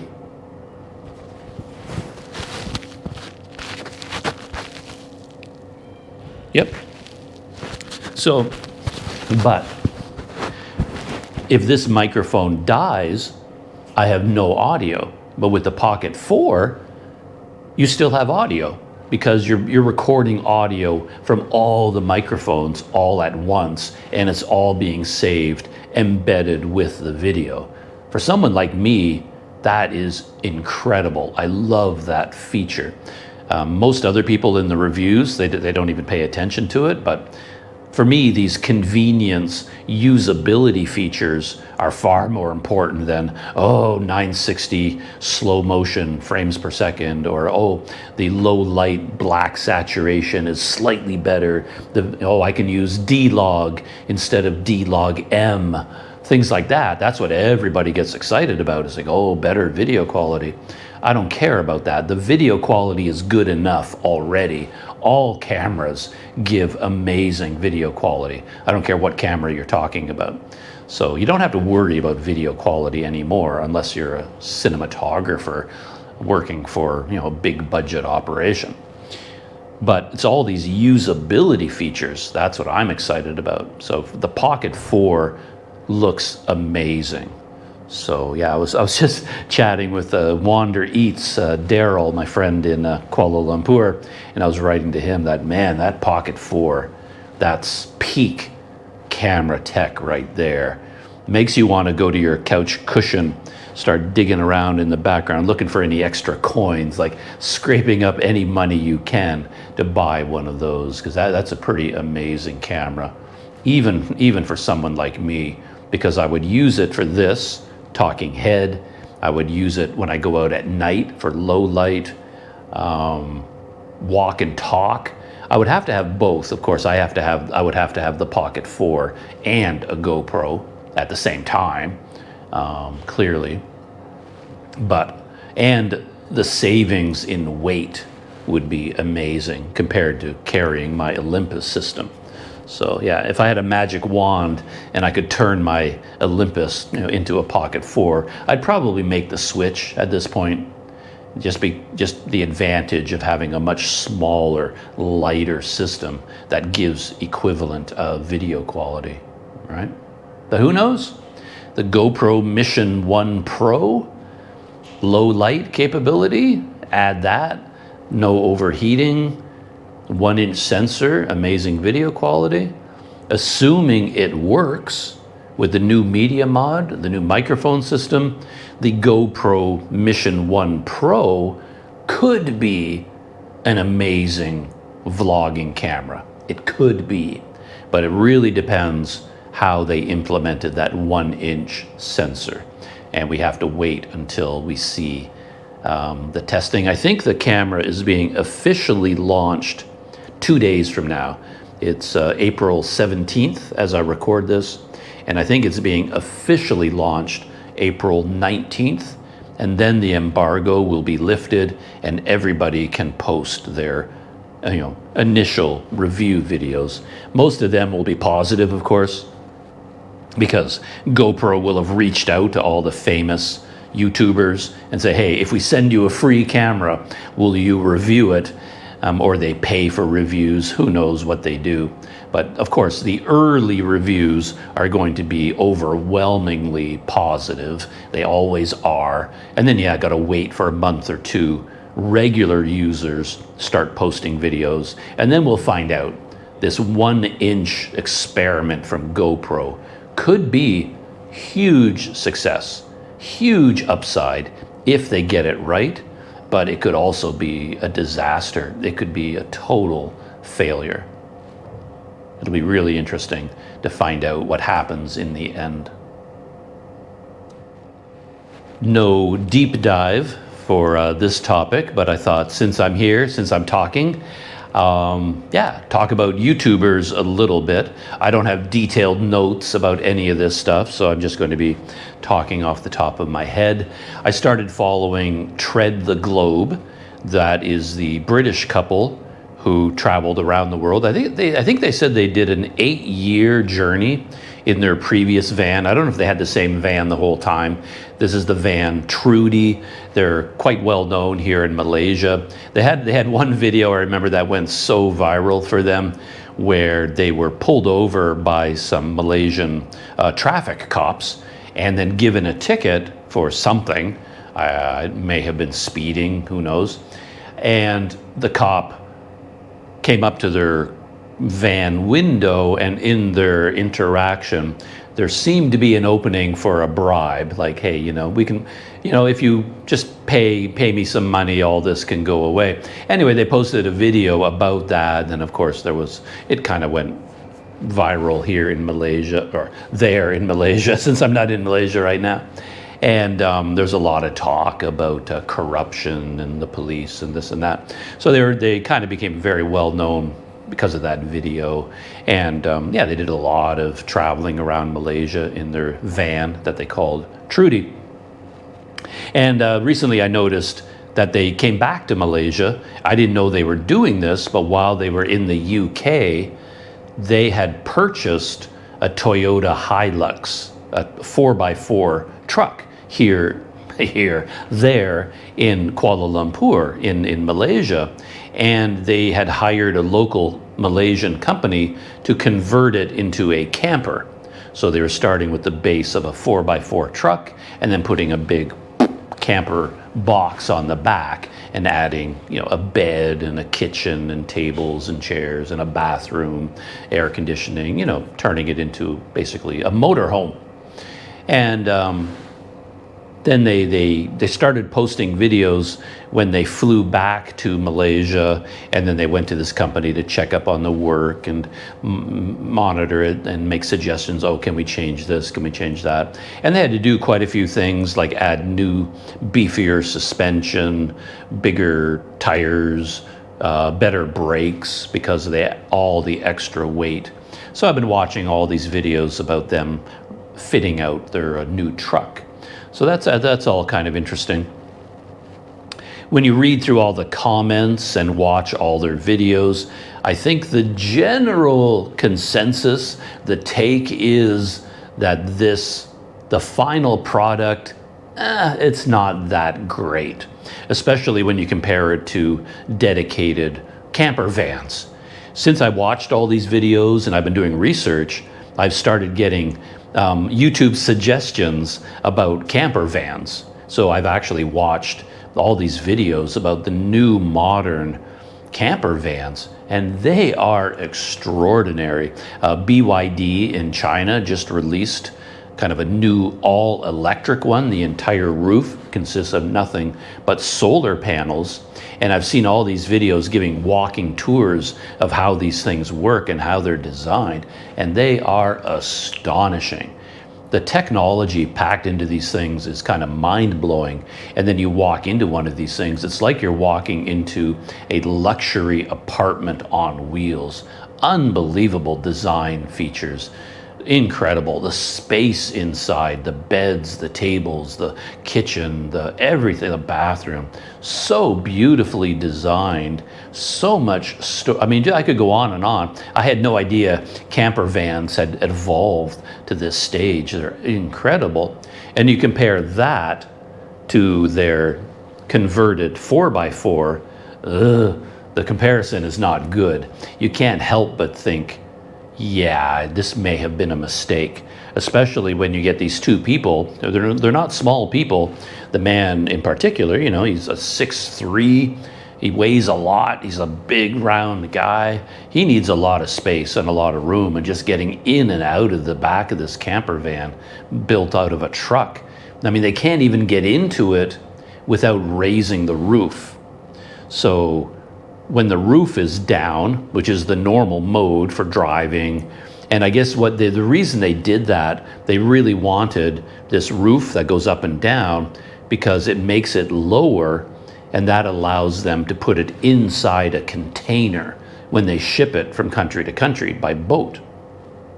These big camper vans don't fit in containers, so they have to go on these roll on, roll off ferries, big ships, and then the camper van is exposed, and I guess they've suffered from a lot of theft. When they used to ship Trudy that way, and then at some point in the journeys, people on the boat, wherever at the docks, would just open the door, go in and just steal everything. So they thought, okay, enough of that, let's get a truck, 4x4, which allows us to go more off-road, go into more remote, wilder areas, be more independent, more free, because camper vans pretty much have to stay on the highway. So I thought, okay, 4x4 truck, good, and being able to lower the roof, put it in a container, good. Nobody's going to steal from us anymore. So those were their two main reasons, I think, for going the route they went. But even they, I think, were a bit taken aback at the final result when it's like, ooh, it's so small inside. There's like no storage area. The door is so small. They have to, like, coming out of it, they have to turn around and go backwards and bend over to get out the door. Getting up into the bed is very difficult, and everything about it is small and cramped. And the idea is to drive around the world for 6 years living out of this camper truck. And when you're looking at the final product, and there's a lot of glitches too, and the electronics and the systems, very complicated, and some elements of it didn't turn out the way they'd hoped. Things were left out that they thought were included. And anyway, overall, I think the consensus is this may not have been the right choice. So I've been watching all of these videos. I think I think a lot of people were saying, cut your losses. Like, okay, this truck, it's not good, but it's good for somebody, not for you. So why don't you just sell it in Malaysia? Just get it off your hands, try to get as much of your money back as you can, and then fly to New Zealand, which is the main place they wanted to go. So even after they outfitted the truck and converted it into a camper, the first thing they have to do is ship it to New Zealand anyway. And everybody's saying, well, just fly to New Zealand, because New Zealand has a very mature, highly developed camper van industry. You'll get something there much better than this truck for a lot less money. So just cut your losses, just sell it, and admit this was a mistake. Fly to New Zealand and start from scratch. Just buy something new off the lot and you'll be much happier. Who knows, they may end up doing it, but I don't think so. I think they're going to stick with this truck. But in the last video, they did a question and answer. They got so many comments, so many questions, they made a whole separate video where all they did was answer questions. And to my surprise, they actually told people the total cost, how much it cost. How much did the truck cost? It was a used Toyota Hilux. How much did they pay the company to convert it to a camper van? And then they had to pay for, I thought the amount they paid the company covered everything, but I guess that was just the conversion work. On top of that, they had to pay separately for everything that went into the truck. So they had to pay to buy the refrigerator and the water filter and the toilet. They had to buy all the things that went into the truck on top of the fee they paid the company. And then they had to pay for new suspension, new brakes, new tires, on and on and on and on. And by the time you add up all of the cost, it came to almost 93,000 US dollars. And then there was one more category where they said, well, the suspension and the brakes and this, that wasn't included in the 93. That easily has to be another 7,000, probably more than 10,000.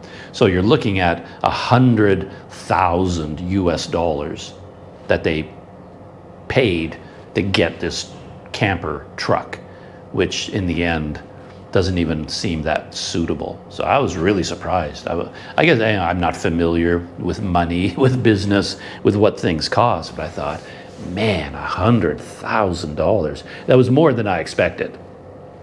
And I started thinking about that. Yeah, $100,000 American, US dollars. I did the conversion. They were listing it in Malaysian ringgit and then British pounds, but then I converted it to dollars. So it's about $100,000 to get that truck. And it's like, man, what you can do as a backpacker with $100,000.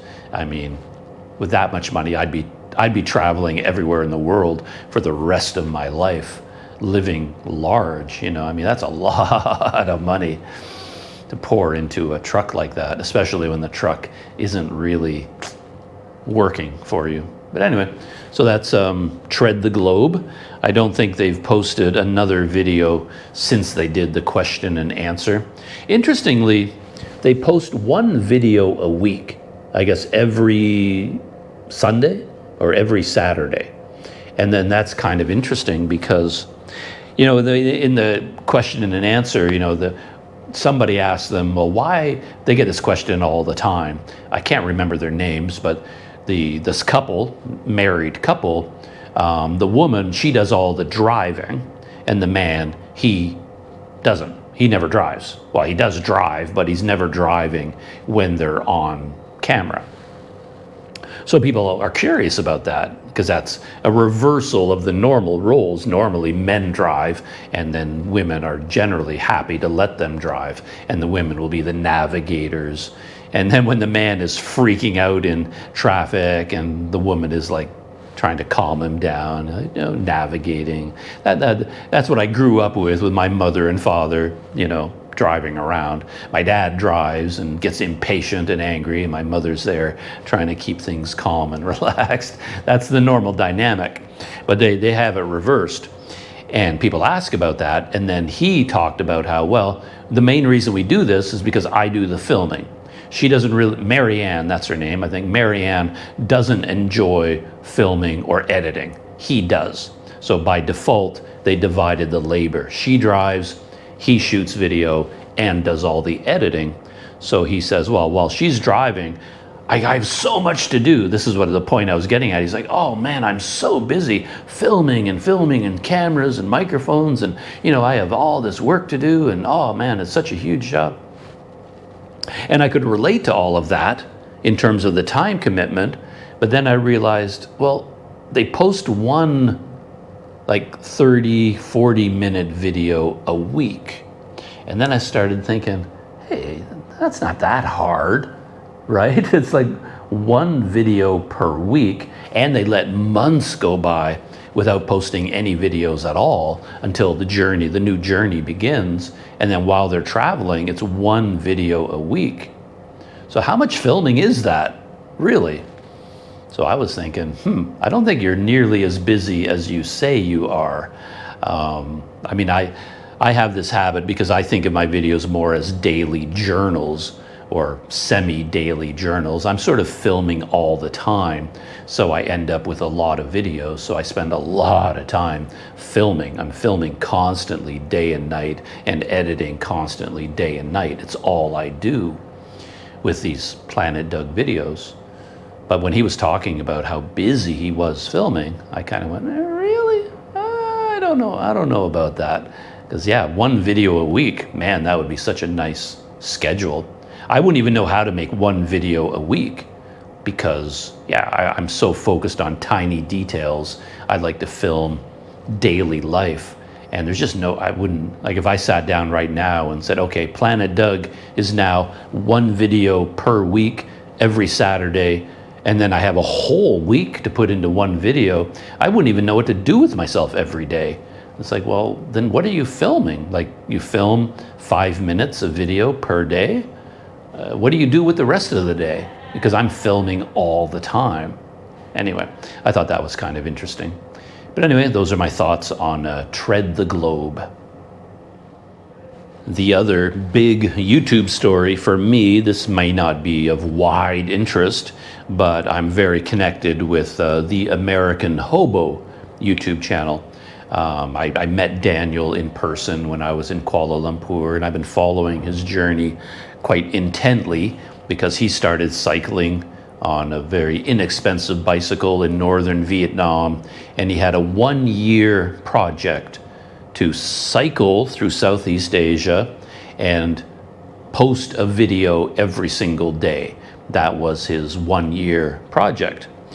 And he reached 1 year when he was in Indonesia. He went through Vietnam, Cambodia, Thailand, Malaysia, Indonesia, and that took him 1 year, and he recorded at least a video every single day, posted video nearly every single day, which is an amazing achievement when you're cycling, shooting video, sleeping in a tent night after night after night. And when you're not in a tent, you're in a dorm room in a cheap hostel.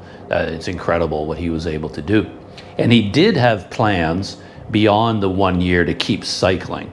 So he got as far as Sulawesi in Indonesia after many, many, many difficulties, many challenges in Indonesia.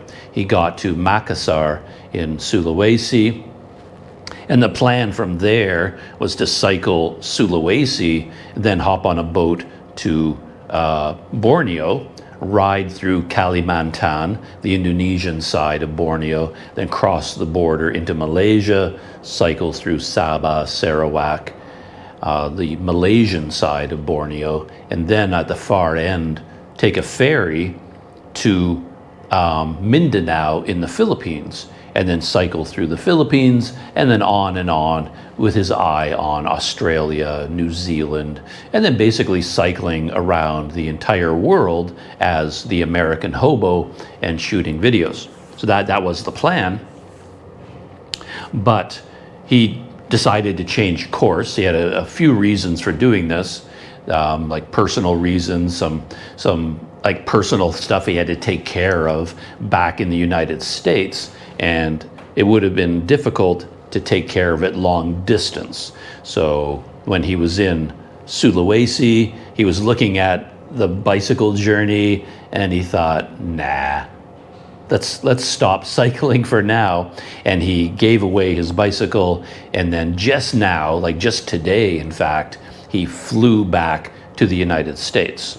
And he's going to pivot his YouTube channel from cycling videos to classic hobo videos. So he is a true homeless person. It's actually kind of a lifestyle for him, which is where American Hobo comes from. So he's actually flown back to the United States, and for the next little while at least, he's going to be living as a homeless traveler in his own country of the United States, riding the rails perhaps, like riding trains illegally as hobos do, and sleeping outside, basically being a homeless person in the United States while traveling around. And he's going to document that lifestyle for his YouTube channel. So he's pivoting from cycling to actual hobo life, but back in the United States. And he just landed. I've been following all of his adventures online, and so that is what the American Hobo is up to. And that's pretty interesting. It'll be interesting to see how it works out. From my perspective, I was thinking he's going to miss a lot about Southeast Asia. I think he knows, because there's so many good things about Southeast Asia, especially for someone on a limited budget. If you're on a limited budget, so many more things are available to you here that you just cannot afford in the United States, Canada, like food. For example, even on a low budget, someone traveling around Southeast Asia is able to eat outside. You buy food, either like low budget markets, street snacks, even in restaurants. Food is just so much more, like restaurant food is so much more affordable in Southeast Asia. especially if you do the currency conversion. And you can't do that in the United States. I couldn't do it in Canada. So if I flew back to Canada right now, my entire life would be turned on its head, because I would have to think about, I'd have to go shopping, I have to cook all the time. You can't afford to buy prepared food in Canada. You just can't. It's too expensive. You can't go to restaurants every day the way, I mean, life here in Southeast Asia is built around eating out. Even local people do it. Sure, they cook and eat meals at home, of course, but the majority of the meals seem to be eaten outside. Even when they eat at home, they're coming home from work and they're buying their food from little places they know at the side of the road, and they get their rice and their veggies and their this and their that and their bakso, and then they get home and they unpack it all, and that's their dinner. And local people can afford to eat out all the time. In Canada and the United States, eating out is a luxury. It's hugely expensive. You just can't live that way. And I'm wondering just how much he's going to miss it, you know. He knew that. He's not a dummy. He knows, okay, yeah, I'm not going to be able to eat out anymore, and I'm going to miss that. But I wonder if he understands just how much he is going to miss it. So it'll be interesting to hear in his videos as he talks about that. But then again, even when he was cycling and camping out here, he was a big cold soak noodles fan. So even when he was camping out, he didn't have a cook stove, he wasn't cooking, and he didn't buy food often. He did sometimes, but he didn't do it all the time, like buying food and then eating it in his tent. What he would do is just get instant noodles, and then he has this special Hobo way of putting it into a container with water and garlic, maybe some spices, and he shakes it up, and he just leaves it to get soft. And they call that cold soak noodles. I guess it's a Hobo thing. I had never heard of it before.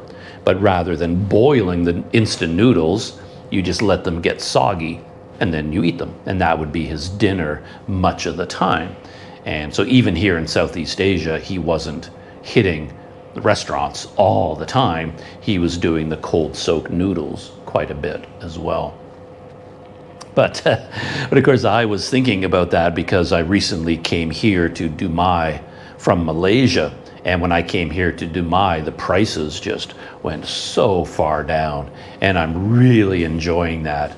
So I'm taking advantage of that and going out a lot and getting food everywhere I can. And the other day, like Louna Cafe, for example, even as a low-budget YouTuber, I could afford, based on support of Planet Doug subscribers and Patreon and mystery benefactors, even I can afford to go to a place like Louna, amazing cafe, incredibly comfortable setting, fast Wi-Fi for free, upload 3 videos, and then get myself an incredible gourmet burger.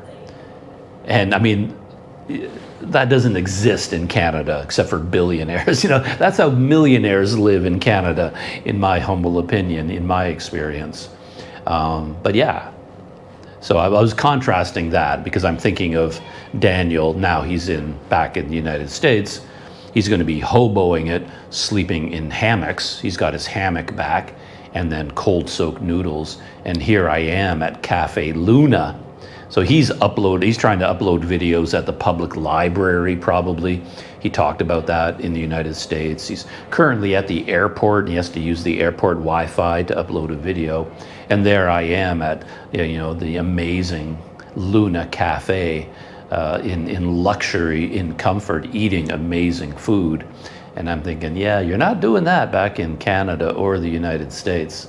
So yeah, there are a lot of advantages to being a YouTuber in this part of the world as opposed to being back in the United States. But yeah, it'll be interesting to see how things go.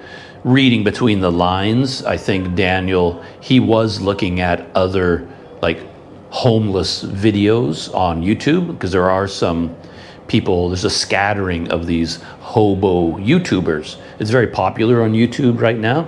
And then they are basically shooting videos about being a homeless person in the UK, different countries around the world. And these YouTube channels are very popular.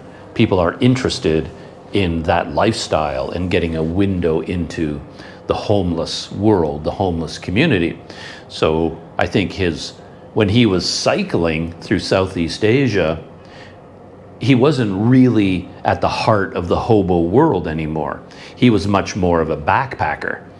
So he was one of many, right? Thousands, tens of hundreds of thousands of backpackers, cyclists, motorcycle travelers, this modern herd of people traveling around the world various ways. He wasn't really a hobo anymore. He was, in the sense of sleeping in a tent night after night, far more than backpackers do, and then eating cold soaked noodles, very extreme low budget. He was still maintaining the hobo lifestyle, but it felt more like a cyclist channel. So if you went to the American Hobo YouTube channel, oh, here's another cycling channel or a backpacking channel. And I think he's curious to see, well, what happens now if I go back to the United States and I start posting classic hobo videos, riding the rails, sleeping outdoors, hiding from the police, you know, the classic sort of homeless experiences. Will his videos suddenly become 1,000 times more popular? So will his YouTube channel blow up and explode and become a really popular classic hobo channel? I think he wanted to give that a try. Like, I've done the cycling, I've done the backpacking. People have been watching my videos. He's got a really dedicated community, people that follow him, people that support him. Things worked out pretty well for him as a YouTuber, to be honest, but he wasn't getting 50,000 views per video, 100,000 views per video, and I think that would be more of his goal. So maybe as a true American hobo riding the rails in the United States, especially at this time when there's so much upheaval in American society, American politics, fuel prices rising, all that stuff going on, crackdown on immigration, illegals, all this kind of stuff, you know, his videos could take off. He could become a super, super popular YouTuber. And I think he wants to test the waters, find out, maybe let's try this experiment and see what happens with my YouTube channel. He's going back to basics, going back to the classic hobo lifestyle and recording it on video. So that'll be really interesting to see how that turns out. I may not have as much to say about this YouTuber, but there is another YouTuber who's often a cyclist that I've talked about in the past and I follow off and on, and that is Nick K. Nick K Travel. And if you click on his YouTube channel, he describes himself: American travel vlogger exploring hidden and unforgettable destinations around the world. After living in Japan for 11 years, I set out on a journey of full-time travel, discovering the wonders of Asia along the way. My adventures have taken me through Indonesia, Malaysia, Japan, Taiwan, South Korea, the Philippines, India, and Thailand. And I check out his channel from time to time, and then I forget about it, then I go back again. I think so many of his experiences and his perspectives and everything he does and everything he talks about in his style feels, I mean, it's different from me, but it still feels like it's in my lane, it's in my world. And since I'm sort of living that life, I don't really need to watch somebody else living the same life. It's not different from me in really dramatic ways. Of course, he's got a totally different personality. He's not obsessed with the trivia and minutiae of daily life that I am. So yeah, and probably more adventurous, more social than I am in many ways. But anyway, I go back and forth. And the recent videos got me back to his channel. I haven't watched all of them, but I do plan on it. And that's because he went back to South Korea. And he was in Vietnam before that. I keep intending to watch his Vietnam videos, but I just never got around to it. So I think I'm going to go back, watch all his Vietnam videos, and then go over to his Korea videos. And in the meantime, he did something very, very smart, and I've often thought about it, because he was in Vietnam, and I think what he did was he left Vietnam, flew to Korea, but instead of just hopping on the bike and cycling, he went to school to study Korean. And I think he posted a bunch of videos, maybe like behind the scenes videos, about going to class and learning to speak Korean. And I think he was preparing for a bike ride. So now that he has got some conversational Korean skills, now he gets on the bike and now he's traveling through Korea. And his videos in Korea are very popular. I noticed he gets a big bump in views every time he goes to Korea. The views increase dramatically. So his first cycling video, 6 days ago, 91,000 views. Then he had a second video called "I Was Stopped by South Korean Police." Those are always popular, and I'm sure nothing happened. I mean, he's in the thumbnail and the title, he's making it look like the police, gave him a hard time and arrested him, and it was a big adventure. But I'm sure the cops just stopped him for who knows why. And "Oh, can we see your passport, please?" Oh, okay, here you go, on your way. But who knows? But anyway, if you get stopped by the police for any reason, put that in your thumbnail, your video title. He got 250,000 views for that one. And then his most recent video, 22 hours ago, he posted it. "Korean lady treats me like her son." 45,000 views. So there's a big audience for like foreigners traveling around Korea. Koreans love to watch those videos. They love to see their own country through the eyes of a foreign vlogger. So I think most of his audience will be South Koreans themselves. Kind of similar to Malaysia. Malaysia has that as well. Malaysians are quite interested in YouTube videos from foreigners, and they get to see their own country through our eyes, the experiences of a foreigner. But South Korea seems to have that same effect. And I remember back in the days when I used to live in Korea as well, which is why I'm interested as well. I spent like a decade off and on, like 1 year in Korea, teaching English, editing, earning money, and then I would quit and go traveling for 1 year, then go back to Korea for 1 year, then travel for 1 year, in and out for over a decade. So I'm in some ways, quite familiar with Korea, though my Korea was very different from modern Korea. I was there a long time ago. But I remember back in those days, Canadians got a 180-day visa. Well, it's not even a visa. Technically, it was like an entry stamp. You just show up at the airport, Canadian passport, 180 days. There was like a reciprocal agreement between the Canadian government and the Korean government that we got good treatment. So I got 6 months on a tourist visa every time I showed up in Korea. So maybe that's why maybe Americans get the same thing, and that would be pretty amazing. That would make Korea a very interesting destination for a Planet Doug experience. If you got 6 months, wow, that would feed into my slow travel habits very, very nicely. And I also noticed he started shooting with a 360 camera.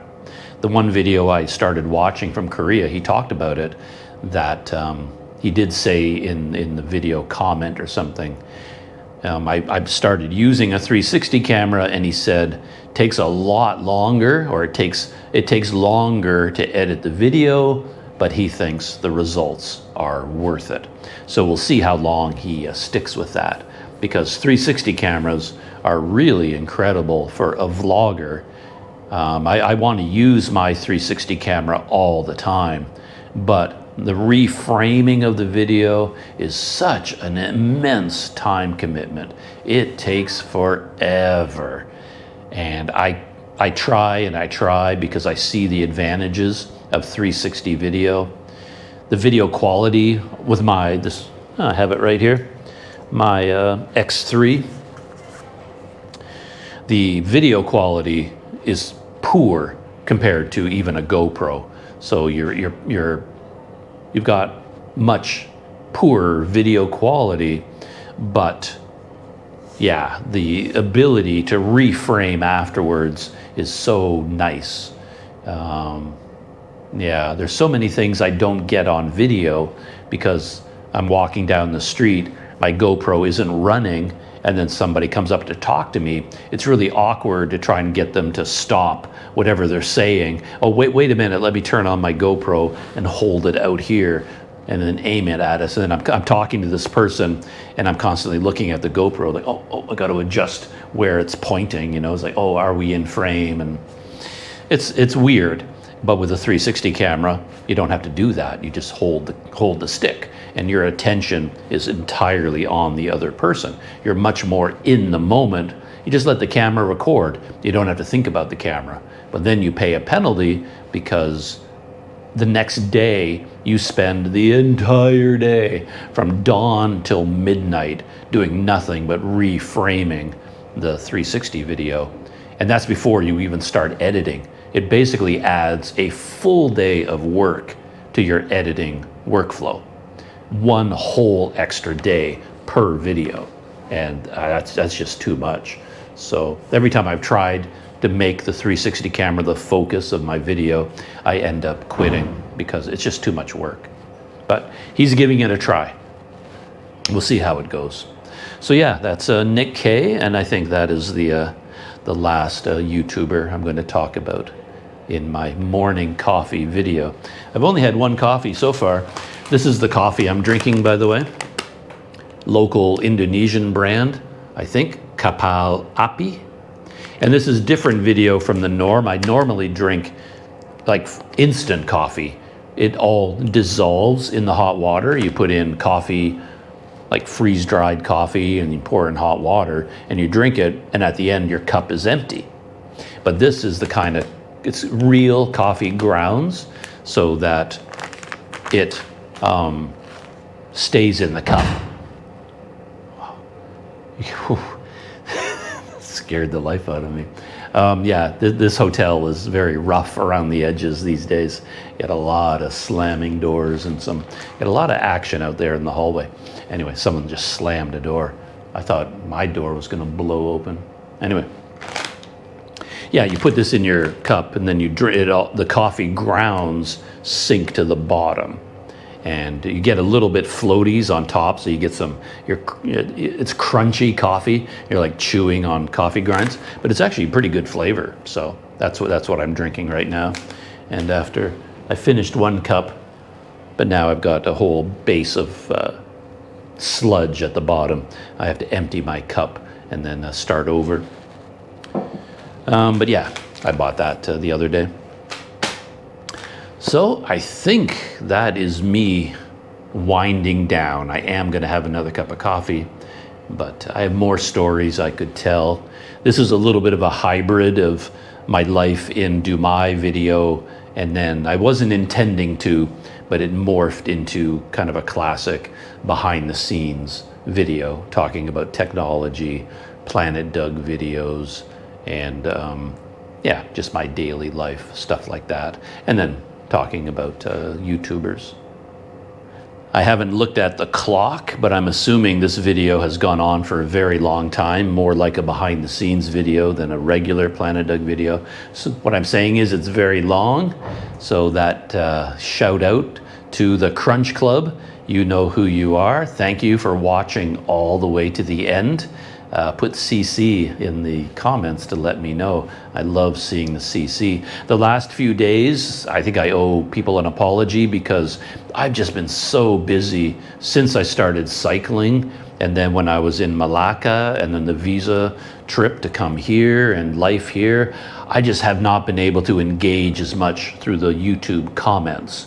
I'm hoping to catch up with that the rest of today, tomorrow. I'm going to take a couple of days and try to get caught up with YouTube comments, chat with people online, see what's going on there. But yeah, apologies for not being on top of that recently since I started cycling, but I just have had so much less time in the day, in each individual day, so I've sort of fallen behind with that. But and I haven't been posting behind the scenes videos for the same reason. I just haven't had the time.